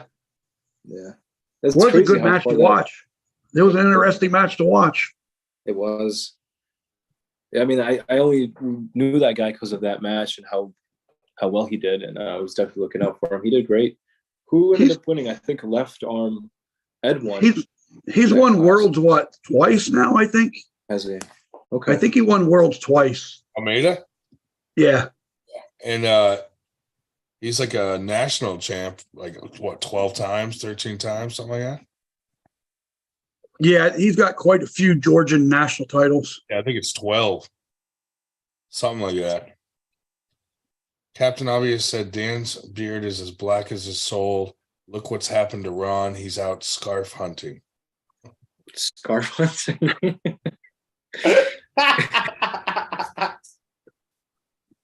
That's a good one.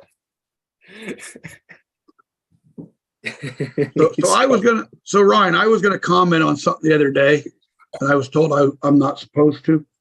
Oh, by who? Well, we won't say by who. Yeah, but you'll figure it out. When they said about Merlot beating Zaza, Merlot beating Zaza, and now he should be on the big stage. And I said, well, Paul Talbot did that too, but he did it first. Yeah. Zaza is very beatable if you can stop him. If you can stop his initial hit. Yeah. And that's what Merlot did to him, just controlled center table. Yeah. I think the biggest hurdle most opponents had at the Keystones against Zaza was him going for the hit and then declaring himself winner. Oh, he did that many times, dude. Yeah. And it didn't work out too well, did it? No, it didn't. I won and let go. Like, what the fuck, dude? Winner. Yeah. He's great. I mean, he's a super strong guy, has an amazing out of the gate hit, but the amount of times I saw him stop just shy of the elbow pad and stop pulling, just declare himself winner, it was just kind of insane. Yeah. He threatened to kill me once. I made a meme. Was that the turtle meme? Turtle meme. Yep. Where he was the lead turtle too. I don't know why that offended him, but he was the head turtle fucking Johnny Blades as a turtle. And he took it as offensive, and I was like, dude, you're the one doing the fucking. It's not the other way around. You should be like, yeah, dude, awesome. He was like, in my country, that is insult. Well, they're not in your country, bub. Okay. Well, that Irakli that Paul's pulling, he won that weight class at Keystone. He did. He has when some they good all come wars. down. Yeah. Guys gave him a match. Guys that are not as good as Paul Lynn. He beat Brandon, right? He did beat Brandon. Brandon also pulled supers. Possibly, he did pull me in heavyweights as well. Unless that was heavyweights and middleweights, and I believe he placed first in supers, heavyweights as well, and then probably took second to Irakli in middleweights. Yeah. So Brandon had a long day by then. And Paul Lynn beats Brandon, although Brandon does have a win on a pin on Paul as of last year or 2 years ago. It was 2 years ago. Didn't count. Okay. I don't know. I feel like Paul Lynn has that match. I think so too. Yeah. I mean, I can't speak for the other guy's preparation. Maybe he's got something on lock, or he's been. I mean, anybody could come in with an incredible shape. I just feel like Paul Lynn's got it. I think Paul Lynn's got it solely because Paul Lynn lives close and could reach out and punch one of us, and that Irakli's not as often. By default. Yeah. Now here's a match idea. What about Paul versus Adam Wawrzynski? I mean, I would think Paul wins, but I think it'd be a very exciting match. Yeah. I think Paul's style's a little rough for Adam. You think so? Okay. Yeah. I think think Paul's big thing is he's got really good hand containment. His hand's a lot better than what he thinks it is. Yeah. A lot of times he controls where the matches are going when you watch a lot of his matches. Mm-hmm. Yeah. The way he sets up is just so amazing for an offensive threat, or depending on who he's pulling, just for a defensive counter. He's in such a good position for both, either to go or to catch, just like laying on his tricep, the way he has his hands up so high and so secure. He's got a trap laid for just about anything, like where he's not going to be in a precarious position all the way flat back or anything like that. If he's in a losing position, it's not a terrible one. That's something he can pull out of, right, out muscle or endure, unless you're a complete stud like Brzezinski and all them other dudes. Shubich actually privately bet me that Ryan Bowen would win his match. Well, did you see that picture of me and Ryan Bowen? The comparison picture? The comparison photos, yeah. Hey, you look good, dude. Yeah, thanks, buddy. Yep. I don't know why he's reposting that. I mean, if he's got a girl, he's got to keep that under wraps. What do you think on that match? I think Zverev takes it. Yeah. I mean, Ryan knows where to go. He's going to try to emulate what Chan Shaw did, but I don't think he could back up with his frame what Chan Shaw could do. Now, he could definitely surprise anybody, but I think that Zverev is going to come back more prepared, because he's the one who had to suffer that loss to Chan Shaw in that kind of style and those pressures. So I think he's going to have his homework done on that end. He's not going to have anything to worry about. Yeah. You had your eyes closed for like my whole spiel there. You might want to shut the live off, buddy. Oh no, when I look down, it looks like my eyes are closed. No, Yeah. no. When you close your eyes and fall asleep, that's exactly what it looks like. When I go like that and I'm looking down, it looks like. Yeah, I was reading this number on this thing while you were talking. Well, Arm Wrestling CEO says that's a good match. Yeah. I'm assuming we mean Paul coming down to 210. I think Paul makes 210 pretty easy. Yeah. Yeah. I think I'm going to say right now he's probably sitting about 220 right now, but he makes 210 pretty easy. Mm-hmm. I found out Storm Cholito's still like sitting right around 198.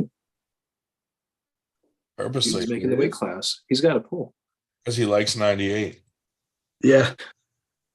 I'm hoping to see him come out. Maybe we can get him to come to Winter Blast, dude. How about a match versus him and Merlot? Yeah. A nice comeback match against our resident stud.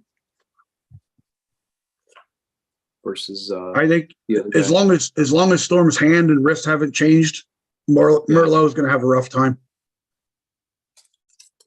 I mean, Merlot's got a good hand and wrist, but Storm's was way above that. Wow.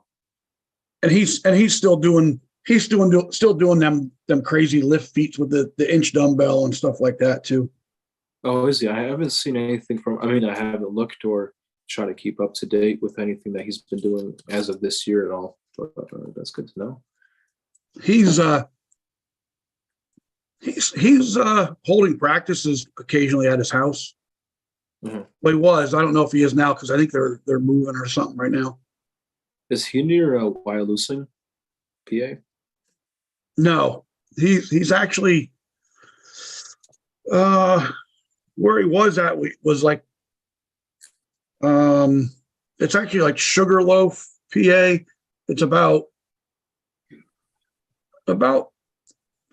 maybe 20 minutes north of Scranton. Yeah. Like Lakeland High School. I don't know if you ever heard of that school. I haven't, no. Sugarloaf, yeah. though. I know Ryan's heard of that.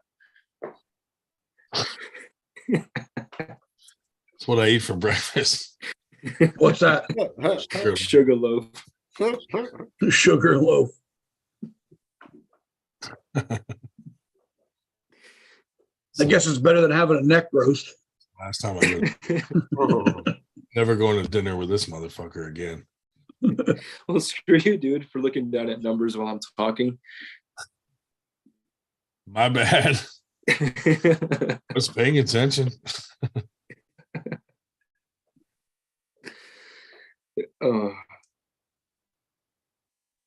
Yeah.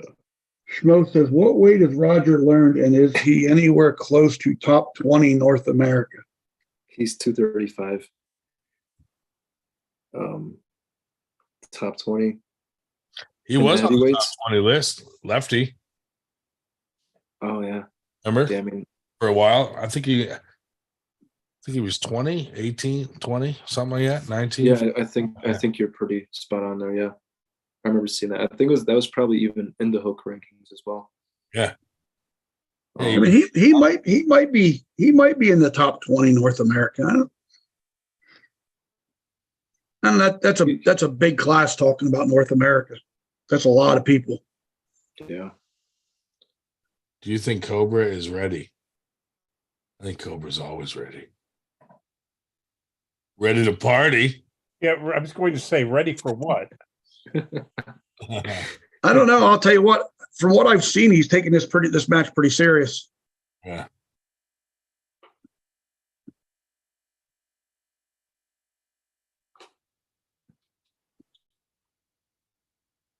What? Rogers 235. What? But I thought he pulled Galgochi for that belt was 242. That could have been the case, but I remember when he was on the live here maybe 3-4 weeks ago, there was somebody talking about some stuff in the chat, and he responded to them by telling them that he's like around 235. Yeah. Yeah. So that was like the most recent number that I heard from the horse's mouth himself. But yeah, I'm not sure if his plans have changed, but yeah, as of like about a month ago, 235.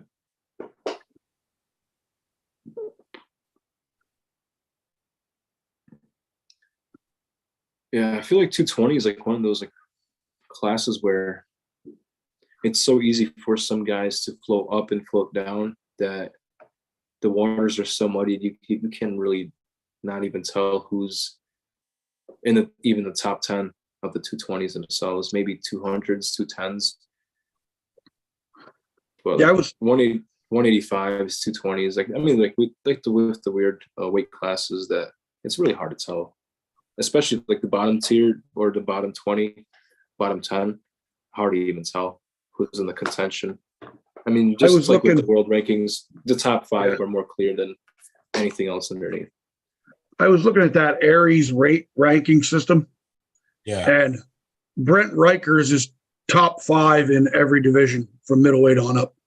I mean, he competes in like everything though. Like if you ever watch those things with the 217 productions, he's always in there as a final boss at the overalls.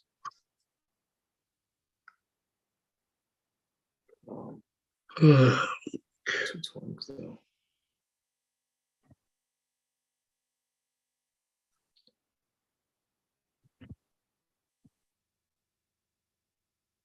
I think I'm going to be tapping out, gents. Yeah, buddy. Have a good night. Later. See you, man. I hope you rinsed well because your pillow's gonna be black in the morning, dude. Enjoy the event tomorrow. I hope everybody has a good time. Thanks, buddy. Fuck that guy.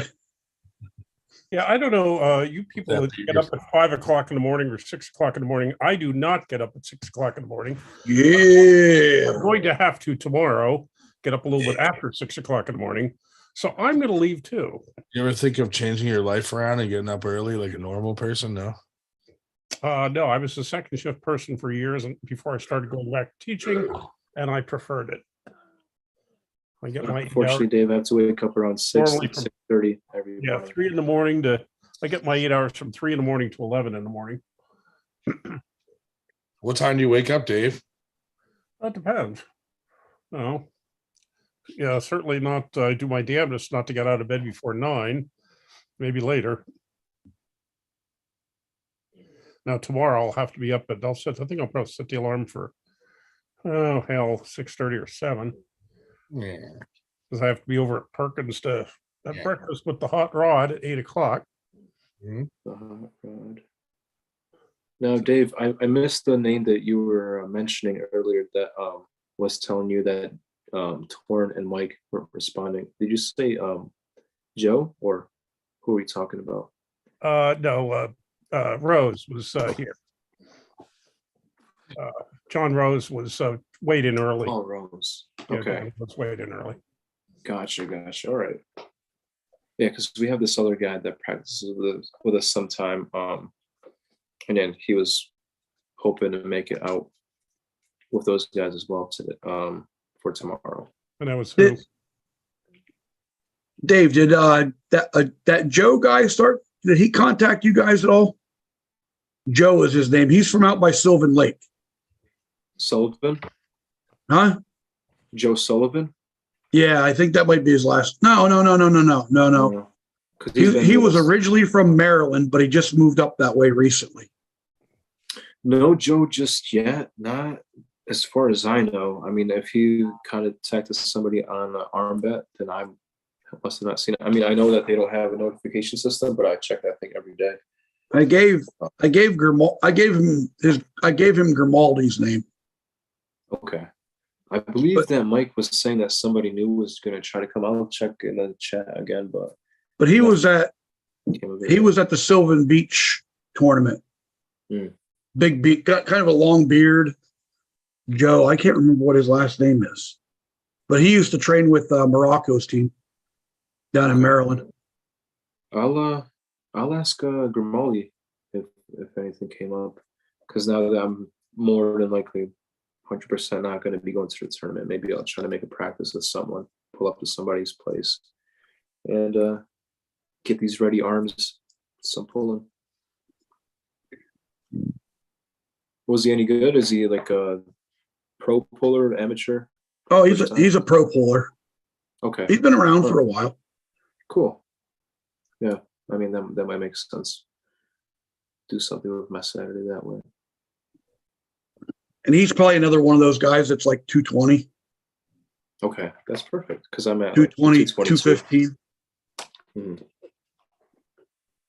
Arm Wrestling CEO says Grondin is nodding off.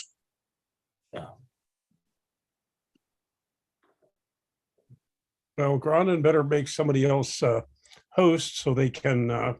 He already did. Host or not, or co-host? Co-host. Whichever. You guys are now. Okay, no, he's made the rest of us co-hosts. Well, except for Ramon's here, but in order to shut, we discovered last week, in order to shut off the live feed, you have to be host, not co-host. Well, it's midnight anyhow, and I got to go to that tournament tomorrow morning. Yeah, I'll just let Ray know. We'll even though Dave Zubich isn't going to be there. Weak. Big letdown. Very weak. I agree. I'm not going to live this one down. Well, there aren't any tournaments for the next couple of weeks, so who knows? Maybe I can actually get up to an Outlaws practice if they actually have one. Yeah, I mean, a lot of the guys have been slacking on practices, so it's a little bit too bad. I think I saw Bob Brown is going to the Christmas party. The Christmas party, exactly. And that reminded me of you guys, or at least Dave Shell, going to that one last year, or thinking about going to that one. Yeah, I already have the motel. Okay. So I'm thinking I'll possibly try to make that, just to get a quality practice in on, when is it, December 17th? Yes. Okay. Yeah, so I mean, with my volleyball season, I probably won't be doing too much table time, so that's going to be something I'll be looking forward to, at least in December. And until then, it's going to be all gym work, all kinds of homework. It'll go. It's a good one. we usually end up running about 7 tables, and I'll probably take my seats up again, because then they have one sit down for those who want to try that. Yeah. And so mine is sit down, about another 6 or 7 stand up. Yeah. And I find Bob Brown to be a pretty knowledgeable guy that can explain things pretty well. I mean, per his arm wrestling channel, and I mean, amongst all the other guys that are going to be there, I could definitely learn a lot, and hopefully by then I have enough strength and the tools that I have to do something with it and get a really good quality practice out of that. So I'm definitely looking forward to that. So you're really going up there to show Rob Vigent Jr. really what's up. I'm going to show him how to use his hand. I mean, hopefully. I mean, if I could, manhandle that kid, that'd be pretty cool. Yeah. He's usually there, not always, but he doesn't come to all their parties, the big ones. But yeah. I mean, don't let him know I'm coming. All right. I am out of here. Are you Chuck? Did I hear a rumor that you're going as well to where? Granite Arms? No. I thought I heard a rumor to that effect that you were going. You should invite Chuck Ryder to come there too. I'm not driving that far. That's crazy. All right. Well, some of us are crazy. Okay. See you tomorrow. Or later today, is the case may be. Later. All right, Charles. Take care.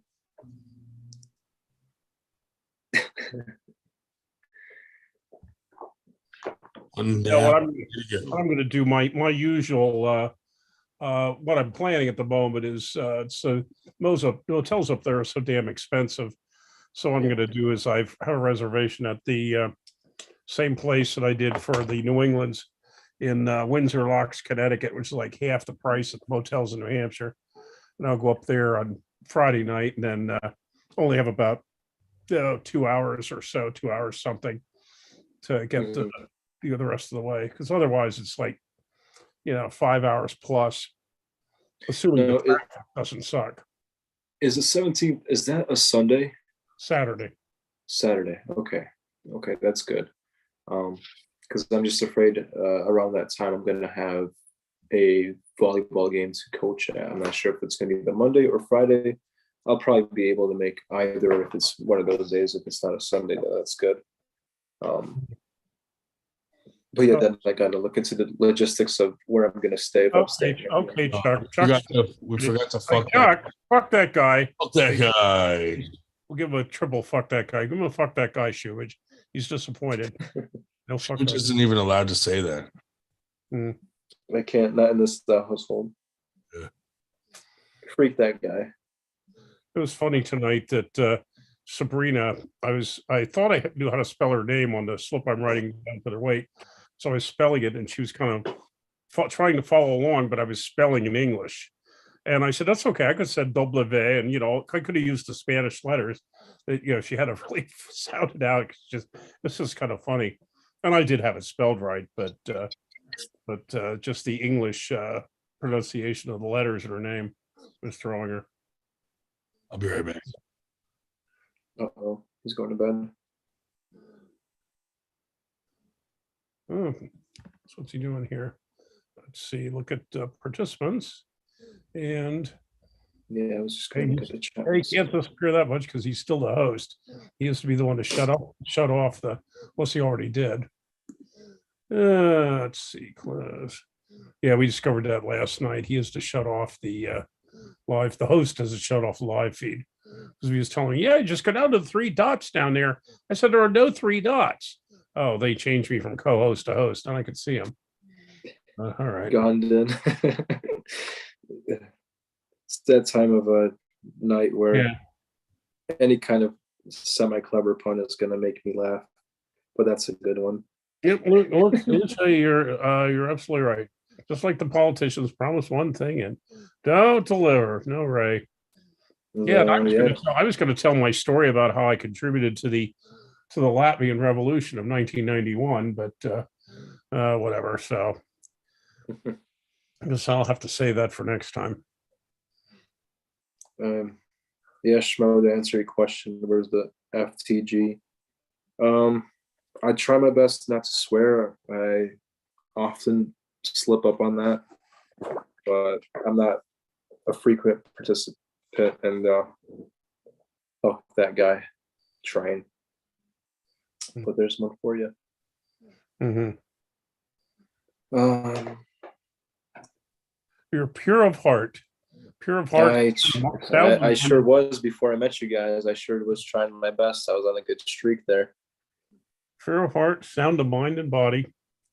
And, they probably, if the Greeks were still carving statues, they'd use you as the model, but oh well. I appreciate that, Dave. You know, I like their whole thing of having the goal of someone becoming an arete. Do you know that word? Arete? No, I'm not sure. Arete. Now it's got two meanings. It could either mean like the tip of a mountain kind of thing, like almost like a flat side of a mountain that goes up. Also, it can mean someone almost like a Renaissance man. Now, someone that's of sound body and of mind, and that was like a whole Greek thing, and we learned that in one of my college classes when they were talking about PE and the whole thing of just being a scholarly athlete. Well, to be perfectly honest, first time they asked me to teach ancient history, I had to basically reacquaint myself with it because I hadn't had it for ages. But then again, it's like stayed a chapter ahead of everybody else. Well, first time, and after that, but no, that's certainly ancient civilizations are not my area of specialty. But hey, you do what you got to do. So he did set that on. He's put it on. Okay, Ryan, he's muted. Are you disappeared for the night? I mean, he knows we can't stop the live feed unless he makes one of us host. But here it is. So arete can mean a short mountain ridge, and also as a philosophical concept in ancient Greek thought, arete means excellence of any kind. In its original context, the notion of excellence is inextricably linked with an individual's fulfillment of purpose. Arete is the act of living to one's full potential. Yeah, that's interesting. So it refers to excellence in moral virtue. Yeah, but not something we practice here too often on the 98 podcast. No, this is true. Refer to last week's episode. Well, actually, lately, the last couple haven't been quite as filthy as some of them.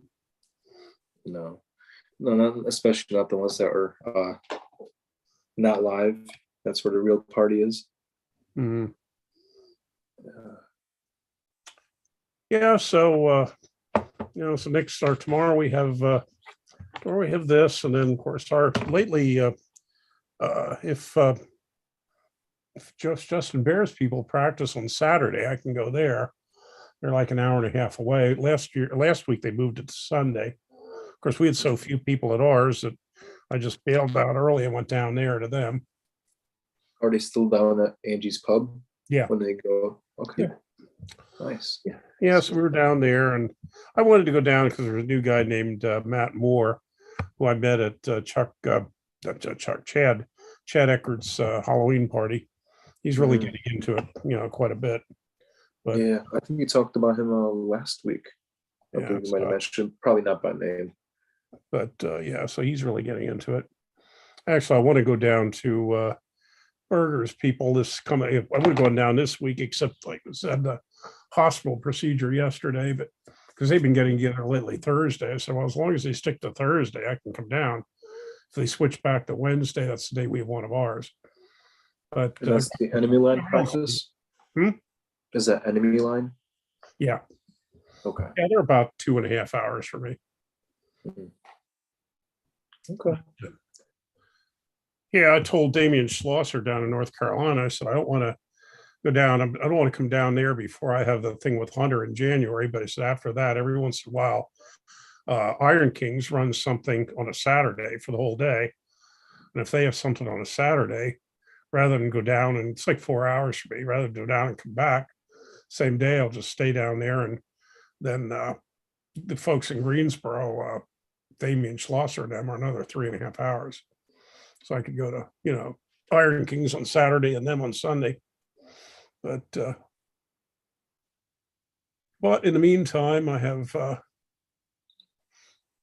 and then actually, if I tell you, I was talking earlier today about touring through the South, hitting the tournament in St. Louis, going down to my fraternity convention in New Orleans, and then hitting Texas, swinging through Texas on the way back to the relatives in Missouri and see the guys up there that I missed last week. And there's a guy named Colin Hamblin, who is head of the arm wrestling group in Marshall, Texas, I think. Somewhere, I think it's Marshall. And what he wants to do is, he's stronger, considerably stronger than I am, which is, of course, most people are. But he wants to grip up and just see how long he can, have the static hold until I can pin him. Yeah. I said, hey, fine. If I can do that for you, see you in summer. Now, Dave, do you watch the arm wrestling cards, the events as they come out? I usually don't Live? on live if that's going to be. I'll watch some of the stuff when it's up later, but no. Mm-hmm. Okay, because I pitched an idea to, I'm not sure if Ryan already talked about it, but like doing like a live commentary thing while they have it, because obviously we can't screen share or it's going to take us down for copyright infringement and all that. Yeah. But watching the event and just having us guys on the call and just watching and making their commentary. I mean, I know other channels do it and they're a lot more professional with it, but with our flavor of jokes and comments, have that kind of thing going on. And that's going to be popping off next week, I believe on the 19th. Yeah, because actually, when I'm trying to think which one it was that I was up in, it was in July. I think it was up in July because I was up in Clarion and for something. And it was probably the last week of July. There was something going on internationally, and Ryan, Jake Ward did that, and I was actually listening to his. I couldn't get, I wasn't, of course I was in the car, coming back, but I was able to the signal, so I was able to listen to his podcast. Doing something very similar. Wow. He has returned. Told you I would. A man of my word. Well, usually. But I said, you better come back because you didn't make us a host. We won't be able to stop the live stream. Coach Ray just responded. Yeah, what picture did he send? Should I tell him to just come on? If he wants to. Yeah, fuck it. Let's do it. Okay. Yeah, that's okay. I can get by with 5 hours sleep. Why not? Yeah. I can just do a line of cocaine when I wake up. That might work. Smoke some crack. Well, let's see, did we lose anybody or are we still the same loyal 14? Oh, we're down to 12, but still we're holding up reasonably well. Of course, we won't mention that fact. Yeah, don't tell me the numbers.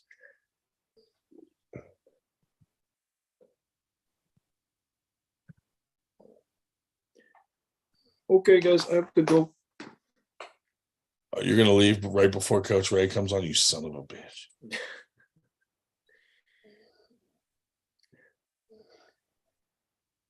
Oh, okay. Yeah, just don't tell them you're from Belarus. Why is that? Oh, I don't know. Are the Belarusians getting along with the Latvians these days? I wouldn't know. With Lushenko running things and helping screw the Ukrainians, probably not.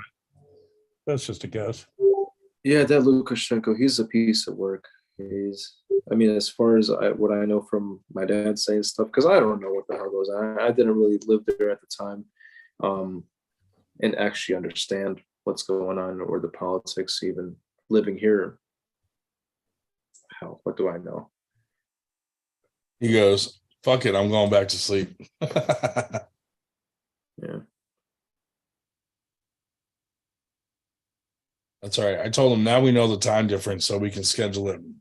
He's like, "All right, let's do it some other time." Then he's like, "Shit, I'll go back to sleep then." All right. Okay. Yeah, so that guy's got to figure some shit out, because I remember talking to you about that live thing. Well, I mean, I already made a mention of it the other week with the whole time difference. You know, Google's not going to lie to me. Never has a reason to.